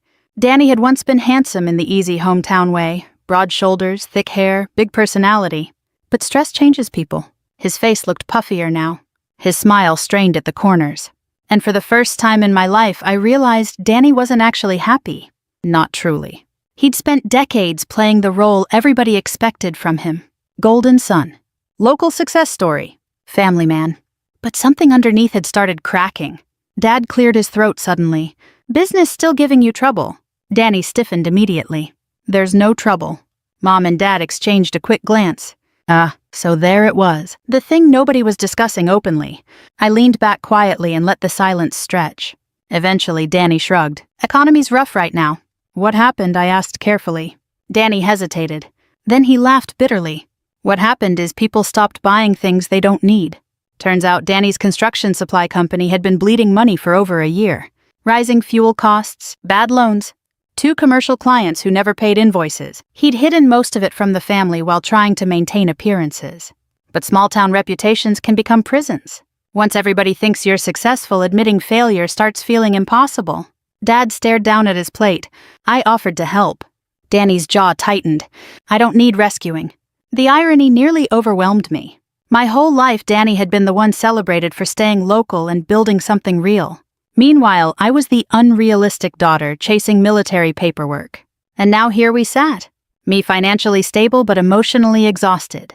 Danny emotionally defensive and financially drowning. Funny how life rearranges assumptions with age. Harold quietly sipped coffee before speaking again. "Eleanor used to worry about both of you kids." Mom looked surprised. "Both?" Harold nodded. "She worried Rebecca would feel unseen, and she worried Danny would become trapped trying to stay admired." Danny looked away immediately. Because even now at 42 years old, my brother still lived like the town's opinion controlled oxygen itself. The conversation drifted after that. People started discussing old neighbors, factory closures, church gossip. But underneath everything, tension kept simmering. Finally, Dad stood up slowly and walked toward the living room window. Snow had started falling lightly outside, tiny flakes drifting beneath the porch light.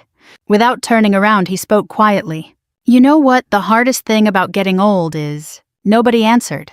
Dad folded his arms. "You spend your whole life thinking you understand people." He paused. "Then one day, you realize you missed important things sitting right in front of you." The room went silent again.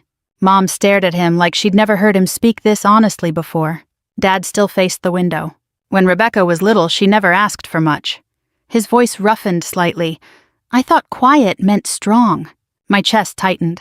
And maybe sometimes he continued quiet means lonely. Nobody moved. Harold lowered his eyes respectfully. Danny rubbed his forehead hard with one hand. And me! I felt anger and sadness colliding together so hard I couldn't separate them anymore. Because this was all I ever wanted. Not applause. Not headlines. Not Pentagon articles. Just acknowledgement. Simple acknowledgement that my feelings had existed all along. Dad finally turned toward me. I read that article 3 times before I recognized you. That sentence hurt more than the original insult ever had. Because buried inside it was the truth. The world had introduced my father to his own daughter. He walked back toward the table slowly. Then, after a long silence, he asked the question I never expected him to ask. Rebecca, were we really that hard on you? The room held its breath. I looked at my father carefully. Really looked at him. Not the giant figure from childhood. Just an aging man carrying mistakes he didn't fully understand until too late. And for the first time in my life, I decided not to protect him from the answer. Yes, I said quietly. Nobody spoke after that. Outside, snow continued falling over Maplewood. And deep down, I think every person in that house understood the real family meeting had finally begun. After Dad admitted it, nobody at the table seemed to know what came next. That's the thing people don't tell you about long-awaited moments. Truth doesn't arrive with music playing in the background. Sometimes it just sits there awkwardly beside the mashed potatoes while everybody avoids looking directly at each other. Mom eventually stood and began clearing dishes with trembling hands. "I'll make coffee," she whispered again, even though there was already coffee sitting untouched on the counter. Danny disappeared onto the back porch with his bourbon. And Dad stayed, standing beside the dining room table, staring at me like he was trying to reconcile 2 different versions of his daughter at the same time. The little quiet girl from Maplewood, and the woman from the Pentagon newspaper article. Harold broke the silence first. "Frank," he said gently, "why don't you tell her the truth?" Dad frowned slightly. "I already did." "No," Harold answered calmly. "You admitted regret. That's different from truth." Dad's jaw tightened. Men from my father's generation weren't taught how to unpack emotions. They were taught how to survive layoffs, fix engines, and ignore chest pain until somebody forced them to see a doctor. Emotional language always sounded foreign coming from him. But Harold waited patiently. Finally, Dad sat down heavily in his chair. And for the first time in my entire life, my father spoke to me without sounding like he was trying to win something. "When you were little," he began slowly, "you scared me." I blinked in surprise. "Me?" Dad nodded. "You noticed everything. Nobody had ever said that to me before." He rubbed his rough hands together while searching for words. "Danny was easy, loud kid, tough kid. If he got hurt, he yelled. If he wanted something, he asked."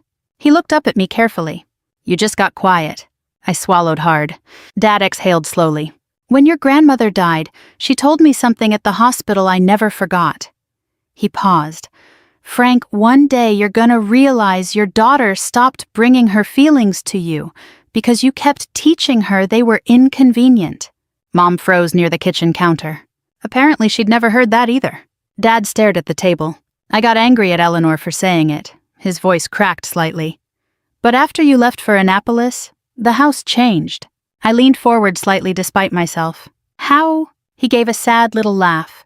Too quiet. That nearly broke me. Because all those years I thought nobody noticed my absence. But apparently they did. They just noticed too late. Dad shook his head slowly. "You stopped calling as much after the academy." "I got busy." "No," he said quietly. "You got careful." The room fell silent again. And he was right. By my mid-20s, every conversation with home became emotionally measured. Safe topics only. Weather. Travel. Schedules. Never disappointment. Never loneliness. Never the ache of constantly feeling emotionally optional inside your own family. Harold leaned back in his chair, watching both of us carefully. "Eleanor always believed families survive through honesty," he said. Danny suddenly walked back inside from the porch. "Well, honesty's easy for dead people," he muttered. Mom immediately frowned. "Danny!" "No, seriously," he continued, dropping into his chair again. "Everybody's acting like Becca had this horrible childhood." I looked at him calmly. "I never said horrible. But that's what everybody's implying." His face flushed red now, bourbon sharpening his emotions. "We had food, Christmases, vacations sometimes. Dad worked himself half to death for us." "I know that. So what exactly are we apologizing for?" There it was, the question hanging over the whole night. What counts as damage when nobody hit you? I folded my hands together carefully. "Do you remember my high school graduation?" I asked him. Danny shrugged. "Sure. Dad missed it because your baseball tournament got rescheduled." Danny rolled his eyes slightly. "That was one thing." "It was a lot of things." He opened his mouth again, but I kept going. When I got accepted into Annapolis, Dad told neighbors he hoped I'd grow out of military fantasies. Danny shifted uncomfortably. When I made lieutenant, nobody came to the ceremony. Mom whispered softly, we couldn't afford the travel. I looked at her gently. You flew to Cancun for Danny's anniversary 2 years later. That one landed hard. Mom sat down slowly after that. Danny rubbed his forehead. You're keeping score now. No, I answered quietly. I'm explaining why I stopped expecting support. The room went still again. And then unexpectedly Dad spoke. She's right. Danny turned toward him immediately. Dad. No, Dad shook his head. She's right. Hearing my father say that out loud felt surreal. He looked exhausted now. Older than I'd ever seen him. I spent years thinking toughness meant treating everybody the same, he said. But kids aren't the same. Danny needed pushing. Rebecca needed encouragement. I felt tears threatening finally. Not because the pain disappeared, but because somebody was finally naming it correctly. Dad stared at me across the table. You know the worst part. I said nothing. I thought I was preparing you for disappointment. His voice roughened. Turns out I became the disappointment. Nobody moved. Even Danny stayed quiet after that. Then Harold reached into his satchel again. There's something else Eleanor wanted Rebecca to have. He removed a small stack of papers clipped together. Old documents, typed forms, letters. I frowned in confusion. What is that? Harold smiled faintly. Your scholarship application. I blinked. My what? The military scholarship that helped pay for your academy preparation program. I stared at him. I thought the foundation selected me. They did. Harold nodded. But Eleanor recommended you. The room froze. Dad looked stunned. Eleanor did what? Harold handed me the papers. She contacted former service connections quietly, told them her granddaughter had discipline, intelligence, and grit. My hands trembled turning the pages. There it was. Grandma's signature. Letters of recommendation. Handwritten notes praising me in ways nobody else ever had. She never told me, I whispered. She didn't want you feeling indebted, Harold answered. She wanted you believing you earned it. My vision blurred again. All these years, Grandma had been protecting my future behind the scenes while I thought I climbed alone. Dad suddenly covered his eyes with one hand. And when he finally spoke, his voice sounded smaller than I'd ever heard it. She believed in you more than I did. I looked at my father quietly. Then I answered with the deepest truth I knew. She had practiced seeing people clearly. The next morning, I woke before sunrise in my old childhood bedroom. For a moment, lying there under the faded quilt my mother had sewn sometime in the early 90s, I forgot where I was. Then I heard the furnace rattling through the walls, smelled coffee downstairs, and remembered everything. The family meeting, Grandma's journal, Dad admitting the truth. I stared at the ceiling for a long time before getting up. Outside the window, fresh snow covered Maplewood in soft white silence. The whole town looked gentler after snowfall, cleaner somehow. Funny how winter can make even old pain seem quieter for a few hours.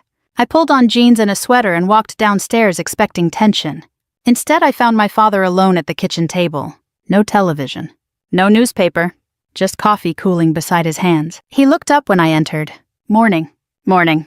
For years, conversations between us had always felt crowded with invisible things. Expectations, defensiveness, old disappointments stacked like furniture nobody wanted to move. But this morning felt different. Still uncomfortable. Still fragile. But honest. Dad gestured toward the coffee pot. Fresh if you want some. I poured myself a cup and sat across from him carefully. For a while, neither of us spoke.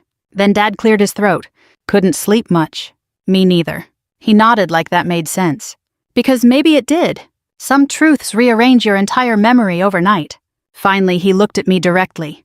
You really paid for most of your grandmother's funeral. There it was. One of the many quiet facts nobody ever asked about. I stirred cream into my coffee slowly. Danny was struggling financially back then. That's not what I asked. I met his eyes. Yes. Dad leaned back heavily in his chair. I didn't know. And for once I believed him. Not because he never could have known, but because nobody in this family had trained themselves to notice my sacrifices. I'd become too self-sufficient for my own good. That happens to a lot of women from my generation. You get praised for handling everything alone long enough that people stop imagining you might need help too. Dad rubbed his jaw slowly. Your mother told me you flew home 3 times while Eleanor was sick. I had leave saved up. You never mentioned how hard that was. I almost smiled sadly. You never asked. He nodded once like a man accepting a sentence he couldn't appeal. The kitchen clock ticked softly between us. Finally, Dad said something that surprised me. "I used to think your grandmother spoiled you." I raised an eyebrow.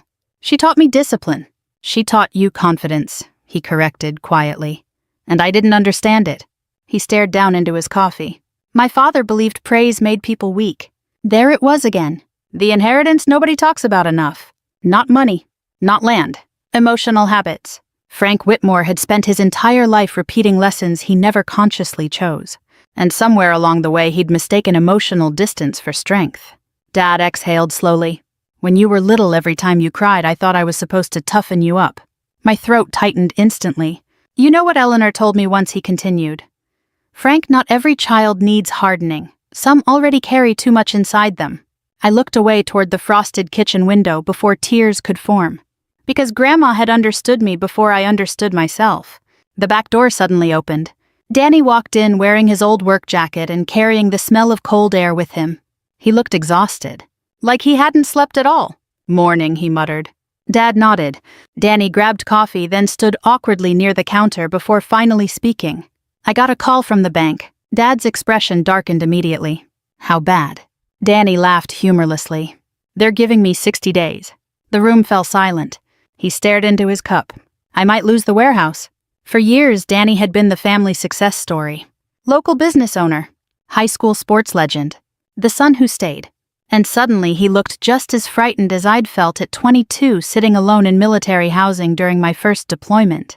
Different circumstances. Same loneliness. Dad stood slowly. "We'll figure something out." Danny shook his head immediately.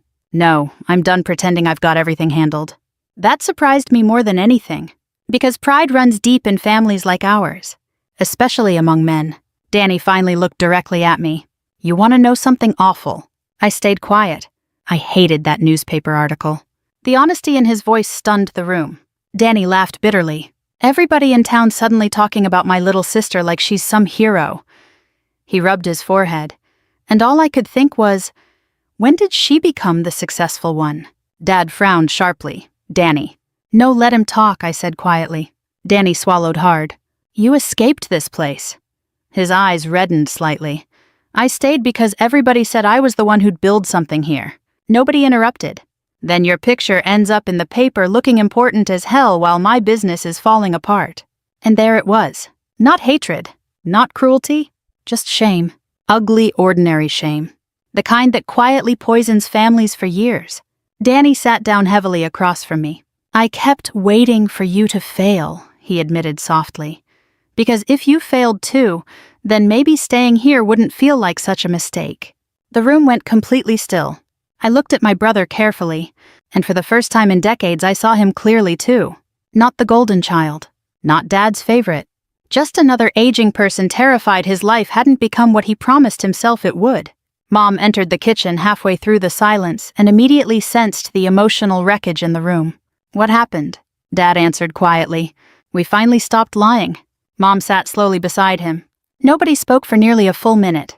Then I reached into my coat pocket and removed Grandma Eleanor's old Army service pin. I placed it carefully in the center of the kitchen table. Everybody stared at it. "She used to tell me something before every deployment," I said softly. Dad looked at the pin like it carried her ghost. "What?"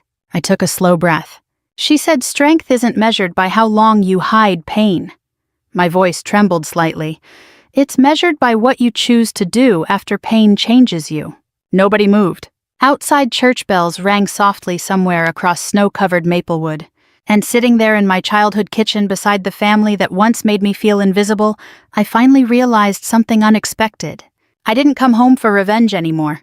I came home because Grandma Eleanor spent her whole life teaching me not to become bitter. And now it was finally time to show my family what she left behind.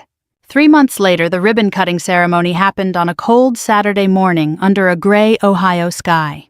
The new sign outside the renovated brick building read, "Eleanor Whitmore Veterans Resource Center." Simple. No giant flags. No dramatic slogans. Just her name. Exactly the way Grandma would have wanted it. I stood near the entrance, adjusting my gloves while volunteers carried folding chairs through the front doors. Across the parking lot, local veterans gathered slowly beneath clouds of visible breath.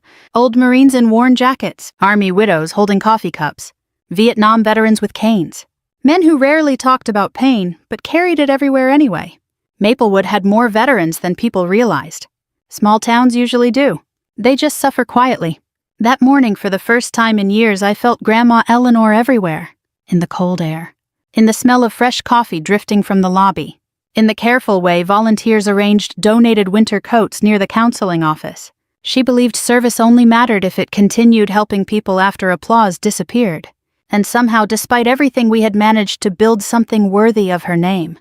Harold stood beside me wearing his old army overcoat and a dark wool scarf. "You nervous?" he asked. "A little." He smiled faintly. "Good, means you care."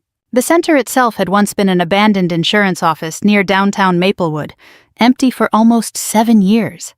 Now it held grief counseling rooms, benefit assistance offices, transportation scheduling for elderly veterans, and weekly support meetings for military spouses and widows. Nothing glamorous. Just practical help. The kind Grandma respected most. Dad arrived early carrying 2 boxes of donated blankets from church. That alone would have shocked the old version of me. Frank Whitmore volunteering publicly for something emotional. Impossible 6 months ago. But people can soften if life humbles them enough. He set the boxes down near the lobby and glanced around quietly. "Looks good." I smiled slightly. "Thank you." Dad shoved his hands into his coat pockets awkwardly. Then he nodded toward the sign outside. "Your grandmother would have liked this better than statues or speeches." She hated speeches. Dad chuckled softly. She hated long speeches. That tiny moment standing together joking gently about Grandma healed more in me than some dramatic apology ever could. Danny arrived next, carrying trays of pastries from the local bakery. His business still wasn't fully stable, but something inside him had changed after that night in the kitchen. He looked lighter now, less defensive. Turns out honesty exhausts people at first, but eventually it frees them. "Coffee guy canceled," he announced, "so I brought extra pastries to distract everybody." Mom rolled her eyes affectionately. "There are enough cinnamon rolls here to feed a football stadium." Danny shrugged. Trauma response. Even Dad laughed at that. And hearing my father laugh with both his children instead of comparing us felt strangely unfamiliar. Beautiful, but unfamiliar. By 10 o'clock, nearly 80 people had gathered inside and outside the center. Far more than expected. Town council members, veterans groups, church families, even people who barely knew us personally. Because in towns like Maplewood, once somebody finally starts helping quietly suffering people, word spreads fast. A local reporter approached me near the entrance. "Commander Whitmore," she began politely, "what inspired this project?" I paused before answering. Then I looked toward the sign carrying Grandma Eleanor's name. "My grandmother taught me something important," I said. "A lot of people survive wars and spend the rest of their lives pretending they didn't bring any of it home with them." The reporter lowered her notebook slightly. "And this center, this place gives people permission to stop pretending." She nodded slowly after that. No flashy quote needed. Just truth. A little before the ceremony began, Harold asked everyone to gather near the front entrance. Snow flurries drifted lightly around us while folding chairs scraped against pavement. Then Harold stepped forward, carefully holding a small note card in trembling hands. At 82 years old, his voice still carried quiet authority. "I served beside Eleanor Whitmore during Korea," he began, "and I can tell you something with certainty." The crowd grew still. She never cared about status, never cared about recognition. She cared about whether people felt abandoned. Dad lowered his eyes immediately. Harold continued. "She once told me the loneliest people in America are often the ones everybody assumes are doing fine." That line hit hard across the crowd. Because older Americans understand that kind of loneliness deeply. Harold looked toward me then. "Rebecca built this center because she understands service isn't about revenge against people who doubted you." He smiled softly. "It's about becoming strong enough to help anyway." I felt my throat tighten immediately. Then Harold stepped aside and gestured for my father to come forward. Dad looked genuinely startled. "I'm not giving a speech." Harold smiled. "Yes, you are." The crowd chuckled lightly. Dad looked trapped for a moment. Then slowly, very slowly, Frank Whitmore walked toward the microphone. I honestly don't think I'd ever seen him nervous before. He stared out at the crowd while cold wind moved across the parking lot. Finally, he cleared his throat.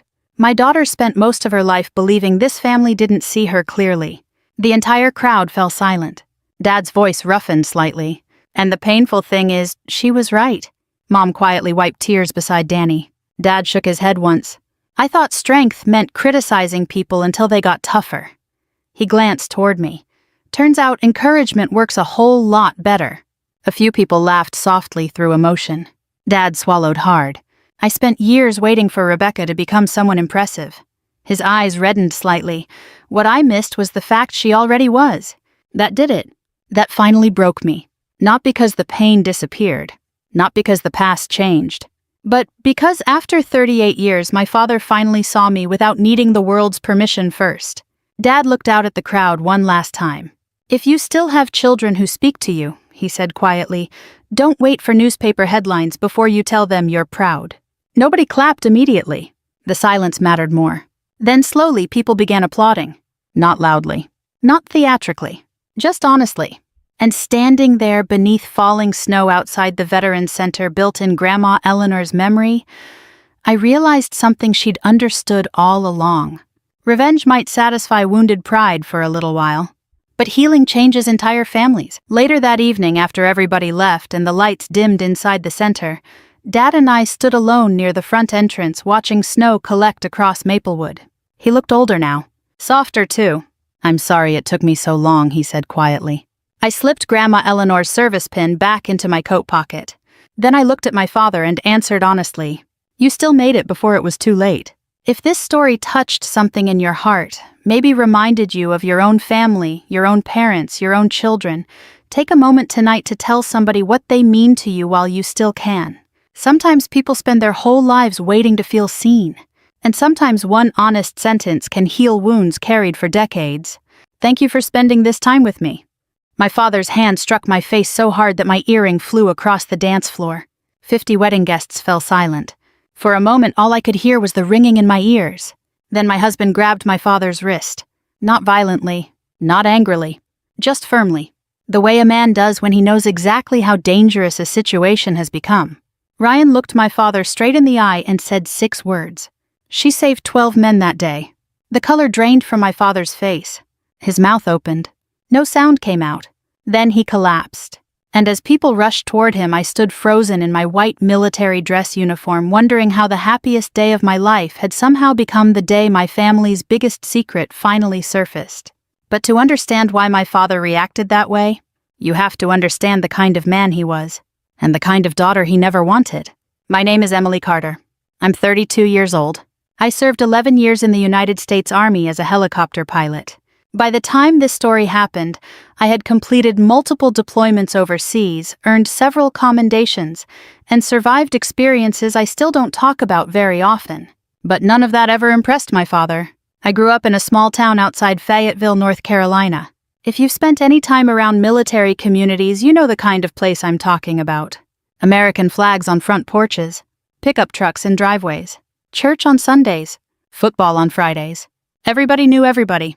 My father, Frank Carter, owned a local auto repair shop for almost 40 years. People respected him. Customers trusted him. Neighbors liked him. To the outside world, he was a hard-working American father who provided for his family.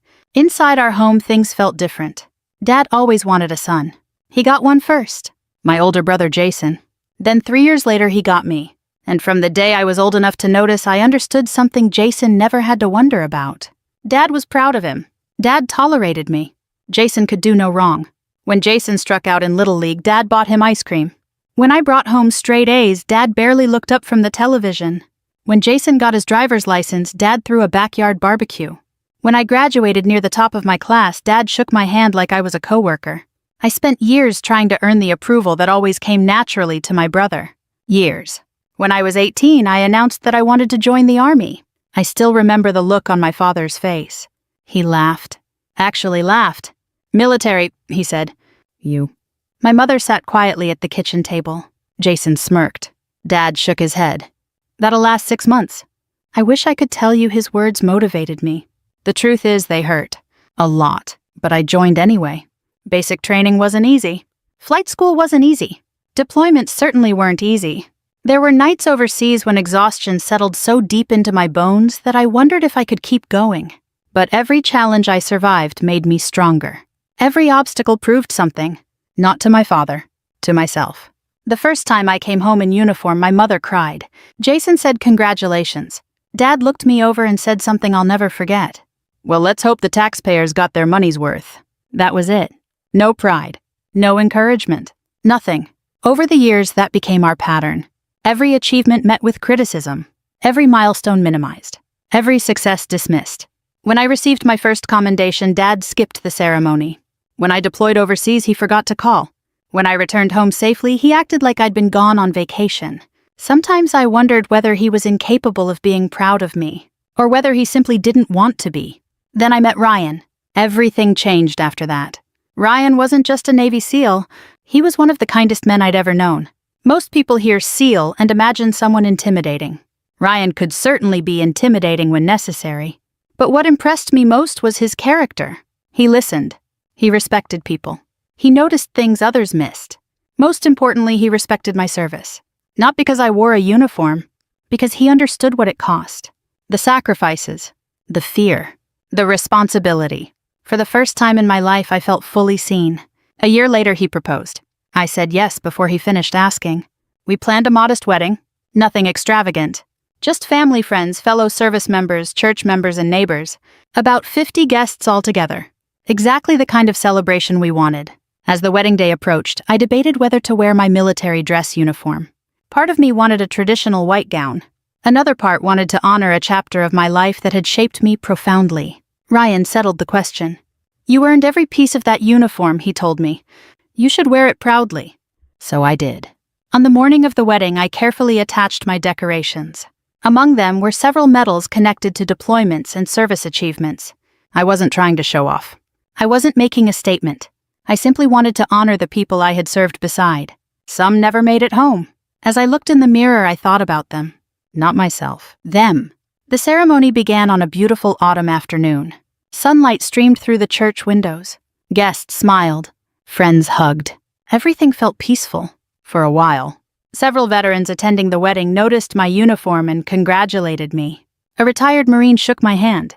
An Army veteran thanked me for my service. Even some guests I'd never met offered kind words. I noticed Dad watching from across the room. His expression grew darker each time someone complimented me. At first I ignored it. I had spent most of my life ignoring it. But as the reception began, I saw something familiar in his eyes. Resentment. The same resentment I'd seen for years. The same bitterness that appeared whenever attention drifted toward me. Ryan noticed it too. "You okay?" he quietly asked. I nodded. "I am." But deep down I wasn't sure. Across the room, my father stood up from his chair. The conversation around him gradually faded. People turned. Dad pointed directly at my chest. At my medals. And in a voice loud enough for everyone to hear, he said, "Don't tell me you're actually wearing those things." The room went silent. And I suddenly realized my wedding day was about to become something very different. For a few seconds after my father spoke, nobody said anything. The music had stopped.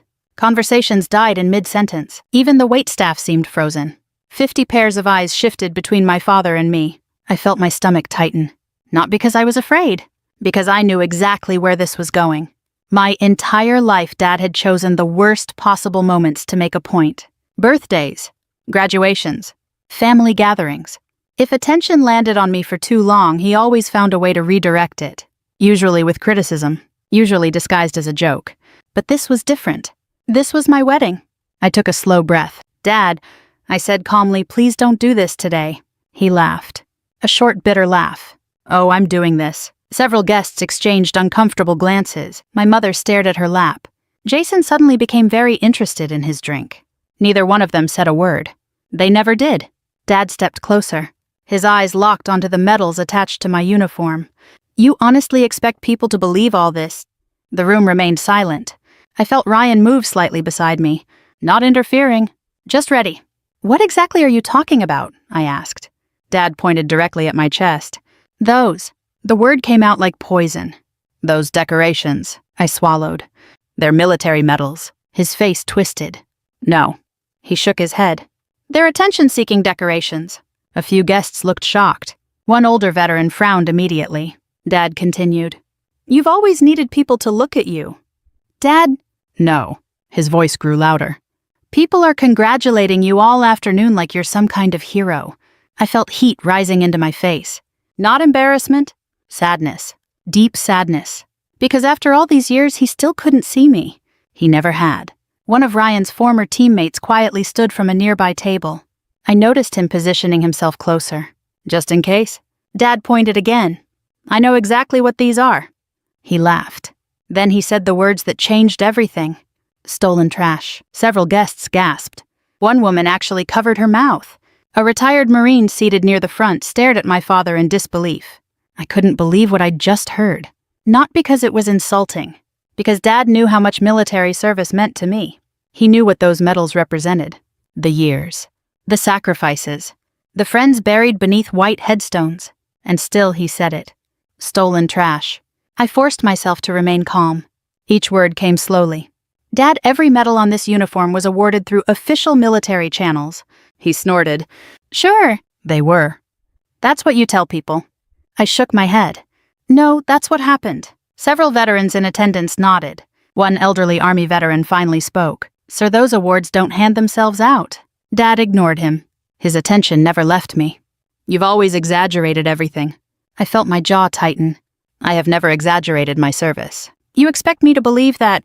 The room grew even more uncomfortable. People were shifting in their seats, looking anywhere except directly at us. My wedding reception had transformed into a public family argument. Exactly what I'd hoped to avoid. I tried one final time. Dad, let's talk about this later. No. His voice echoed through the hall. Take them off. I blinked. What? The medals. He pointed again. Take them off. The demand hung in the air. I honestly thought I had misheard him. You can't be serious. I'm completely serious. I looked around the room. Nobody seemed capable of believing this was happening. My mother still sat silently. Jason wouldn't even look at me. For a brief moment I considered giving in. Not because Dad deserved it. Because I wanted peace. Just one peaceful wedding day. Then another thought entered my mind. A memory. A young crew chief who never came home. A medic who died protecting others. Friends whose names were engraved on memorial walls. People who had sacrificed far more than I ever had. Those medals weren't just about me. They represented them too. I straightened my shoulders. No. Dad's eyes narrowed. No? No. I held his gaze. I'm not removing them. The room felt impossibly quiet. Then Dad took another step forward. I could see the anger building inside him. The same anger I'd seen throughout my childhood. Only now there were 50 witnesses. You always were stubborn. I didn't respond. You think you're better than everybody. Still, I said nothing. His face turned red. I said, take them off. No. The word came out firm. Steady. Certain. For one brief second, nobody moved.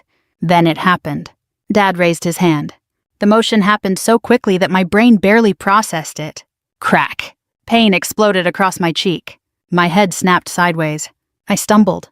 Something small bounced across the floor. My earring. The room gasped. Someone shouted. A chair scraped violently against the floor. For a moment, I simply stood there, stunned. Not by the pain, by the reality. My father had just slapped me at my wedding, in front of 50 people. The side of my face burned. My eyes watered.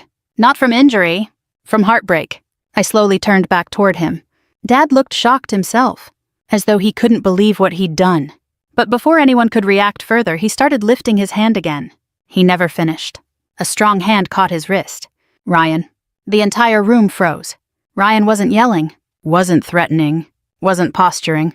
His expression remained calm, controlled, professional. The same look I'd seen countless times before. The look of a man trained to handle chaos. Dad, Ryan said quietly. Frank tried pulling away. Ryan didn't tighten his grip. He simply didn't let go. The silence became almost unbearable. Then Ryan looked directly into my father's eyes and spoke 6 words. 6 words that instantly changed everything. She saved 12 men that day. That's all he said. Nothing more. Nothing less. 6 words. The effect was immediate. Dad froze. Every ounce of anger vanished from his face. His eyes widened. His mouth opened slightly. For the first time all afternoon, he looked afraid. Not angry. Not embarrassed. Afraid. A strange expression crossed his face. Recognition. Shock. Disbelief. As if Ryan had somehow exposed something hidden deep inside him. Something nobody else understood. The color drained from his skin. His knees seemed to weaken. For several seconds, nobody moved. Nobody spoke. The entire room watched. Then Dad swayed. Once. Twice. And suddenly collapsed onto the floor. People screamed. Guests rushed forward. Someone called 911. My mother jumped from her chair. Jason ran across the room. Ryan immediately released Dad's wrist and knelt beside him. The reception hall erupted into confusion. And as people crowded around my unconscious father, I couldn't stop thinking about those 6 words. Because Ryan had never told me he planned to say them. And somehow, Dad had understood exactly what they meant. The ambulance arrived within 10 minutes. It felt like an hour. One moment my father had been standing over me, furious and humiliated. The next, he was lying unconscious on the reception hall floor, while paramedics checked his pulse. The wedding was over. At least for that day. Guests stood in small groups, whispering. Some looked concerned. Others looked stunned. A few veterans looked angry. Not at me, at what they had witnessed. I sat quietly in a folding chair near the wall while a church volunteer pressed an ice pack against my cheek. The sting from the slap was fading. The ache inside me wasn't. Ryan knelt beside me. His hand rested gently on mine. For several minutes, neither of us spoke. We simply watched as paramedics loaded my father into the ambulance. Mom climbed in beside him. Jason followed in his truck. And then they were gone. The parking lot slowly emptied. The decorations remained. The wedding cake remained. The flowers remained. But the celebration itself had disappeared. As if someone had switched off the joy. I stared at the empty dance floor. My wedding lasted 43 minutes, I finally said. Ryan managed a sad smile. 44. I laughed despite myself, a tiny laugh. The kind that escapes when crying feels too exhausting. Then I looked at him. What did you mean? His expression changed immediately. He knew exactly what I was asking. The 6 words. She saved 12 men that day. For a moment he hesitated. Then he sat beside me. I guess it's time I told you. I frowned. Told me what? Ryan looked around the room, making sure nobody was close enough to overhear. Then he leaned forward.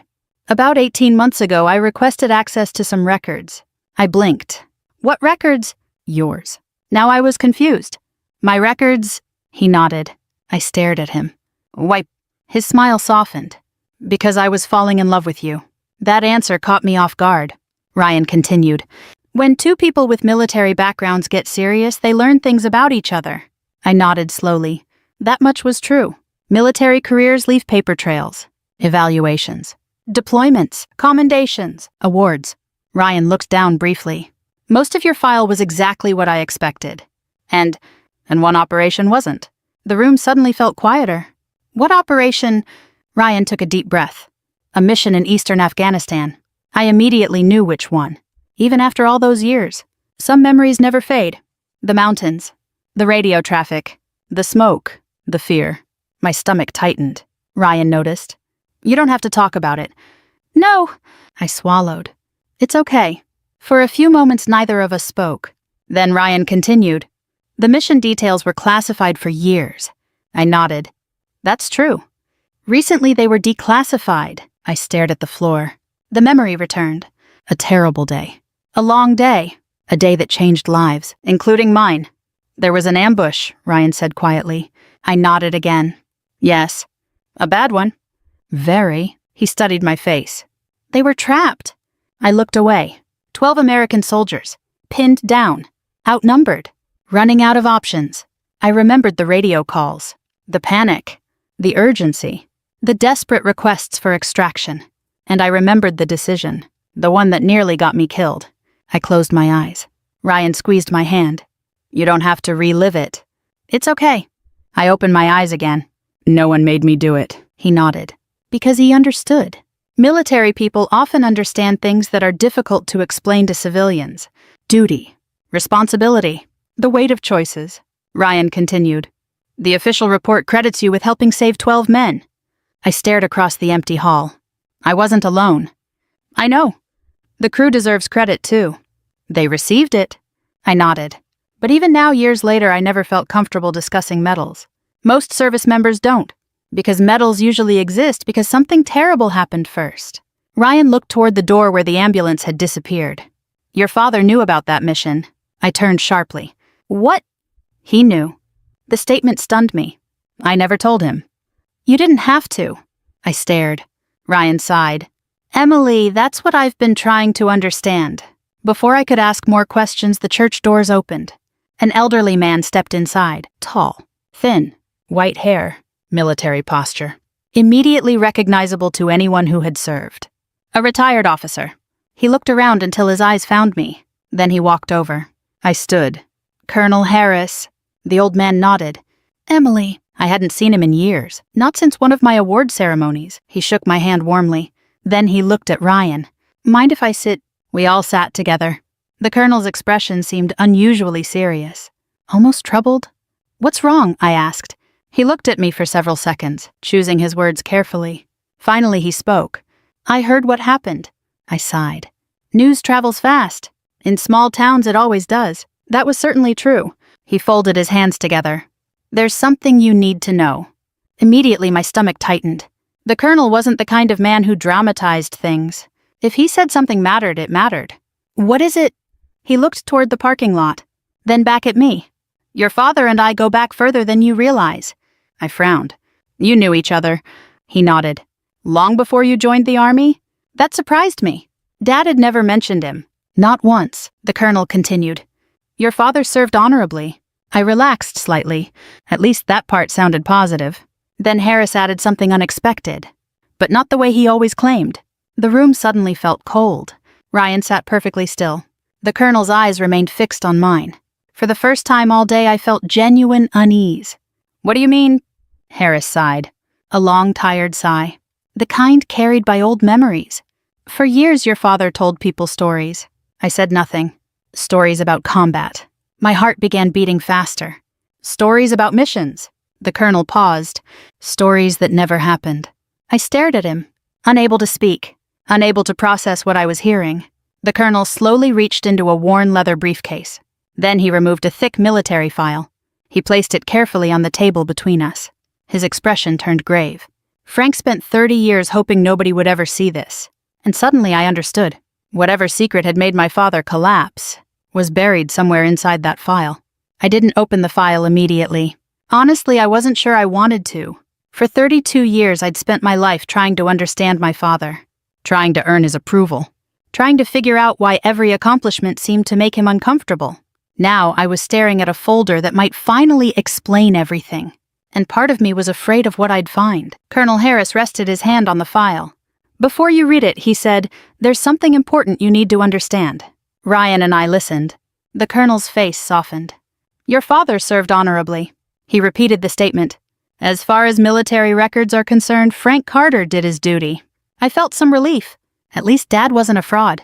At least he hadn't lied about serving. But Harris wasn't finished. The problem wasn't his service. His eyes dropped toward the file. The problem was everything he added afterward. I slowly opened the folder. Inside were military records, performance reports, assignment histories, training documentation, official evaluations. The paperwork looked ordinary, almost boring. But as I continued reading, a pattern emerged. Dad had served stateside for most of his enlistment. He had performed maintenance duties, support duties, important duties, necessary duties, but not combat. Not the dramatic battlefield stories he'd spent years telling. Not the heroic missions he described at family gatherings. Not the firefights. Not the rescues. Not the dangerous operations. None of it. My stomach tightened. I remembered childhood barbecues. Neighbors listening while Dad described combat experiences. Church gatherings. Veterans events. Family dinners. All those stories. All those details. All those dramatic moments. They weren't in the record. Because they had never happened. I looked up at Harris. He made them up. The colonel sighed. At first, maybe not completely. What do you mean? Sometimes people tell one small exaggeration. He paused. Then another. And another. I understood. Over time, the stories grow. The lies become memories. The memories become identity. Eventually, even the storyteller starts believing parts of them. Ryan quietly nodded. I've seen it happen. Military communities sometimes encounter people like that. Not usually malicious, just insecure. People desperate to become the hero they wished they'd been. I looked back at the records. There was nothing shameful about Dad's actual service. Nothing. He had worn the uniform. He had served his country. He had fulfilled his obligations. Millions of Americans had done exactly the same. The truth was respectable. So why wasn't it enough? The answer arrived before anyone said it. Because my father had spent decades comparing himself to imaginary versions of other men. And eventually to me, a painful realization settled over me. My medals didn't threaten him because they were fake. They threatened him because they were real. For years he had built a version of himself around stories. Then his daughter came home wearing actual decorations earned through documented service. Proof. Records. Witnesses. Official citations. Things that couldn't be exaggerated. Couldn't be improved. Couldn't be rewritten. The comparison must have been unbearable. I closed the file. For a long time nobody spoke. Finally I asked the question sitting heavily in my chest. Does everybody know? Harris shook his head. No. But some do. My heart sank. How many? Enough. I looked away. Suddenly I understood something else. The collapse. The fear. The panic in Dad's eyes after Ryan spoke. Ryan hadn't threatened him. Ryan hadn't accused him. Ryan had simply mentioned a rescue mission. A real one. One documented in military history. A moment of genuine heroism. And somehow that had shattered whatever wall Dad had built around himself. The next morning we visited the hospital. Mom sat beside Dad's bed. Jason stood near the window. The atmosphere felt heavy, uncomfortable. Nobody knew where to begin. Dad looked older than I remembered. Not physically. Emotionally. Like something inside him had finally broken. When he saw me enter, he lowered his eyes. That alone felt strange. My father had spent decades looking down on me. Now he couldn't even hold my gaze. The doctor had diagnosed dehydration, elevated blood pressure, and extreme emotional stress. Nothing life-threatening, but enough to explain the collapse. We sat in silence for nearly a minute. Finally, Dad spoke. "How's your face?" The question surprised me. I touched my cheek instinctively. The swelling had mostly faded. "It's fine," he nodded. More silence. Then Ryan stepped forward. He placed the military file on the bedside table. Dad immediately recognized it. His entire body stiffened. Mom looked confused. Jason looked confused. Dad looked terrified. For the first time in my life, I watched confidence leave my father completely. His eyes locked onto the folder. Then he looked at Harris. The colonel had joined us. Neither man said anything. They didn't need to. An entire conversation seemed to pass between them. Finally, Dad looked at me. The mask was gone. The arrogance. The anger. The superiority. Gone. Only shame remained. His voice cracked. "How much do you know?" I answered honestly. "Enough." The room grew very still. Mom looked between us nervously. "What is everybody talking about?" Nobody answered. Dad slowly covered his face with both hands. I had never seen him cry. Not once. Not when relatives died. Not when businesses struggled. Not during funerals. Never. But when he lowered his hands, tears filled his eyes. I lied. Mom stared. "What?" Dad swallowed hard. I lied. The words barely escaped. Jason frowned. "About what?" Dad laughed bitterly. A broken laugh. The kind people make when they're ashamed of themselves. "About a lot of things." Nobody moved. Nobody interrupted. Years of secrets were finally reaching daylight. Dad looked directly at me. For the first time in my life, he seemed small. Not physically. Spiritually. Emotionally. A man stripped of the stories he'd hidden behind. Then he spoke the words I never expected to hear. "I was jealous of you." The room froze. Even Mom looked stunned.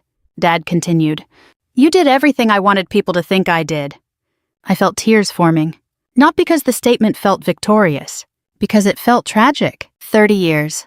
30 years of resentment. 30 years of cruelty. 30 years of missed opportunities. All because a father couldn't bear seeing his daughter become what he pretended to be. And then he said something that broke my heart. "I never hated your medals." His voice trembled. I hated what they reminded me about myself. Nobody spoke for several seconds after my father said those words. "I never hated your medals."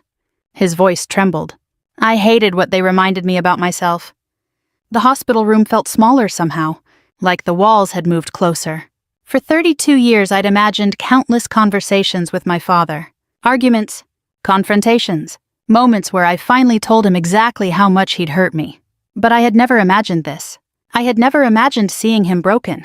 Not because I wanted revenge, because I honestly didn't think it was possible. Growing up, Frank Carter had always seemed larger than life. The man who could fix anything. The man who never admitted mistakes. The man who always had an answer. The man who never apologized. Now he looked like a stranger. An old man sitting in a hospital bed. A man carrying decades of regret. My mother sat quietly beside him. Tears filled her eyes. Jason remained near the window. For once even he seemed speechless. Dad looked directly at me. Then he said something that surprised everyone. Would you stay? I frowned. What? He swallowed. Just you. The room went silent. Mom looked at me. Ryan looked at me. Nobody pressured me. Nobody spoke. The decision was mine. After a few seconds, I nodded. Ryan squeezed my shoulder. We'll be outside. One by one, everyone left the room. The door closed, and suddenly it was just the two of us, father and daughter, alone. For the first time in years, Dad stared at the blanket covering his legs. For a while, he couldn't seem to find the words. Finally, he spoke. When you were born, I was disappointed. The honesty hit me harder than the slap. Not because I hadn't known. I'd known. Children always know. Still, hearing it out loud hurt. Dad wiped his eyes. I wanted a son. I said nothing. I got Jason. He laughed softly. Then I thought maybe God had finished building my family. His eyes met mine. Then you arrived. I waited. You weren't what I expected. His voice cracked. But you should have been exactly what I needed. The room became very quiet. Dad shook his head. I spent years treating you like a disappointment. A tear rolled down his cheek. And the truth is, he paused. The disappointment was me. I stared at him. Part of me wanted to accept the apology immediately. Part of me wanted to stay angry. Neither feeling seemed entirely right. Instead, I told the truth. You missed everything. Dad lowered his eyes. I continued. My graduation. Silence. My commissioning ceremony. More silence. My first deployment. Still nothing. The day I got promoted. His shoulders slumped. The award ceremony. Now tears streamed freely down his face. I wasn't trying to punish him. I simply needed him to hear it. All of it.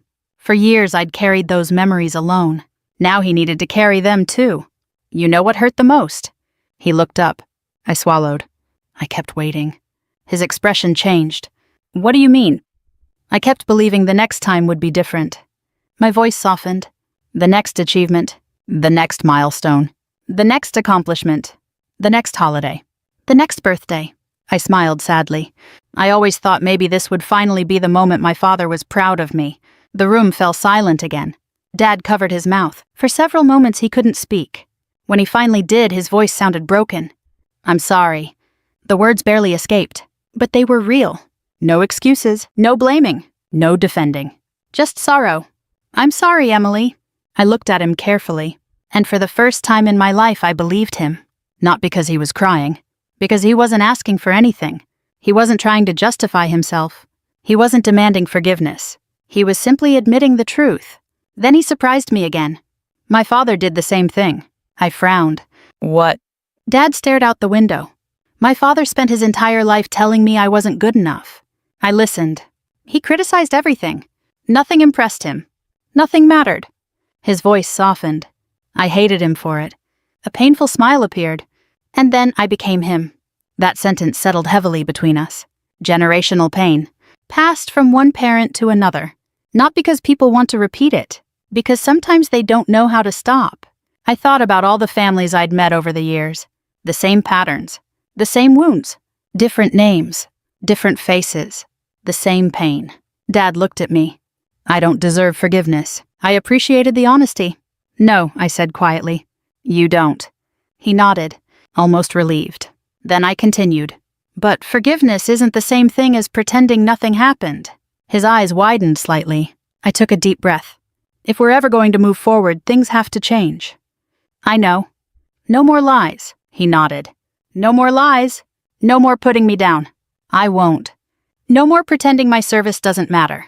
Tears filled his eyes again. It matters. For a long moment, neither of us spoke. Then Dad asked a question so softly I almost missed it. Do you think it's too late? The sadness in that question nearly broke me. Not too late for the wedding. Not too late for an apology. Too late for us. A lifetime of damage condensed into 6 words. Do you think it's too late? I thought carefully before answering. Finally, I shook my head. No. His eyes filled with hope. But it's going to take work. A small smile appeared. I can do work. I laughed. For the first time all day, a real laugh. The old mechanic finally smiled back. 3 weeks later, after doctors cleared him and emotions settled, Ryan and I rescheduled the wedding. A smaller ceremony. Same church. Same family. Same friends. I assumed everyone would simply show up and try to move on. I was wrong. Because my father had spent 3 weeks planning something. Something nobody saw coming. And on the morning of the wedding, he asked the pastor for 5 minutes in front of every guest. 5 minutes that would change everything. 3 weeks later, I stood in front of the same church mirror. The same white army dress uniform. The same medals. The same polished shoes. The same woman. And somehow not the same woman at all. The bruise from my father's slap had faded long ago. The memory hadn't. Maybe it never would. But something else had happened during those 3 weeks. For the first time in my life, my father had stopped pretending. And for the first time in my life, I had stopped chasing his approval. There was freedom in that. Real freedom. The kind that arrives only after years of carrying a burden you didn't realize was crushing you. A knock sounded on the dressing room door. Ryan stepped inside. He looked impossibly handsome in his suit. I smiled. He smiled back. "You ready?" I nodded. "Are you?" He laughed. "I've survived deployments." A pause. "But this is still more stressful." That earned a genuine laugh from me. Then his expression softened. "You okay?" I knew what he was asking. Not about the wedding. About Dad. I thought for a moment. Then I nodded. "Yeah." And surprisingly, it was true. 20 minutes later, guests began filling the church. Many were the same people who had witnessed the disaster 3 weeks earlier. Some looked nervous. Some looked curious. Everyone seemed uncertain about what would happen. I couldn't blame them. If I had been a guest, I'd feel the same way. The ceremony was scheduled to begin at noon. At 11:55, the pastor approached me. "Your father would like a few minutes before we start." I smiled slightly. "I know." The pastor looked relieved. Apparently he had been worried. 5 minutes later, the sanctuary became quiet. Dad slowly walked to the front. No dramatic entrance. No grand speech. Just an older man moving toward a microphone. For the first time in my life, he looked humble. The room fell silent. 50 guests watched. Waiting. Wondering. Dad cleared his throat. Then looked directly at the audience. "I owe all of you an apology." The honesty immediately changed the room. No excuses. No explanations. Just accountability. He continued. 3 weeks ago, I embarrassed myself." His voice shook. "I embarrassed my family." A pause. "And most importantly, I hurt my daughter." I sat quietly listening. Dad looked toward me. His eyes glistened. Emily spent most of her life trying to earn my approval. The room remained silent. I should have been giving it freely. Several guests wiped away tears. Dad continued. "I spent years pretending to be someone I wasn't." His gaze lowered briefly. "I told stories that weren't true. I exaggerated things. I built an image." Then he looked up again. "But my daughter never had to pretend." The room became completely still. Dad pointed toward me. Every eye followed. "Everything she's earned." His voice cracked. "She earned honestly." I felt tears filling my eyes. Not because he was praising me, because he was finally seeing me. Really seeing me. For the first time. Dad reached beside the podium and lifted a wooden display case. I hadn't seen it before. Neither had anyone else. He carefully placed it on a table. Inside were photographs. Military pictures. Family pictures. Newspaper clippings. Copies of commendations. Deployment photos. Memories from my life. My entire life. Guests leaned forward. The room grew emotional immediately. Dad smiled sadly. For 32 years, I focused on the wrong things. He gently touched the display case. I should have been proud all along. My throat tightened. Then came the moment nobody expected. Dad turned toward the veterans seated in the audience. Many of them had served. Many understood exactly what medals represented. "My daughter wears decorations today." His voice grew stronger. "Not because she's better than anyone." He paused. "But because she answered the call when her country needed her." The room became silent again. Then Dad added, "One of those medals was awarded after she helped save 12 American soldiers." I looked down, embarrassed, as many veterans are when attention shifts toward them. But Dad wasn't finished. "I used to resent those medals." His voice softened. "Now I understand what they really represent." He swallowed hard. "Sacrifice." Another pause. "Courage." A longer pause. "Service." The room erupted into applause. Not loud. Not wild. Something better. Respectful. Heartfelt. Meaningful. I looked around. People were standing. Veterans, neighbors, friends, family. Even Jason. Even Mom. Everyone. A standing ovation. Not for me. For truth. For healing. For the possibility that people can change. Dad stepped away from the microphone. Then he walked directly toward me. The church remained quiet. He stopped in front of me. For a moment, neither of us spoke. Then he opened his arms. I hadn't hugged my father in years, maybe more than a decade. But in that moment, none of that mattered. I stepped forward and hugged him. The church burst into applause again, this time louder. Mom cried openly. Jason wiped his eyes. Even Ryan looked emotional. When Dad finally stepped back, he whispered something only I could hear. "I love you, Emily." Simple words. Ordinary words. Words many people hear every day. For me, they felt extraordinary. "Love you too, Dad." And for the first time in my life, neither of us doubted it. A few minutes later, the wedding finally began. No drama, no shouting, no humiliation, just love. The way it should have been from the beginning. Ryan and I exchanged vows. The pastor smiled. Guests laughed. People cried. And when we were finally pronounced husband and wife, the church erupted with joy. Real joy. The kind that survives hardship. The kind that comes after truth. Years have passed since that day. My father isn't perfect. Neither am I. But perfection was never the goal. Honesty was. Humility was. Healing was. Today, Dad keeps that display case in his living room. Not because he's trying to impress anyone. Because he's proud of his daughter. And every time I visit, I see him glance at it and smile. Sometimes revenge isn't about destroying someone. Sometimes it's about allowing truth to do what anger never could. Truth exposed my father's lies. But honesty saved our family. If this story touched your heart, take a moment to think about someone in your own life. Maybe there's an old wound that still hurts. Maybe there's an apology waiting to be given. Or forgiveness waiting to be offered. Life becomes much lighter when pride finally steps aside. And if stories like this remind you of the values that built strong families, strong communities, and strong lives, I'd be honored if you shared this story with someone who might need it. Thank you for spending this time with me. Until next time, take care of yourselves and each other.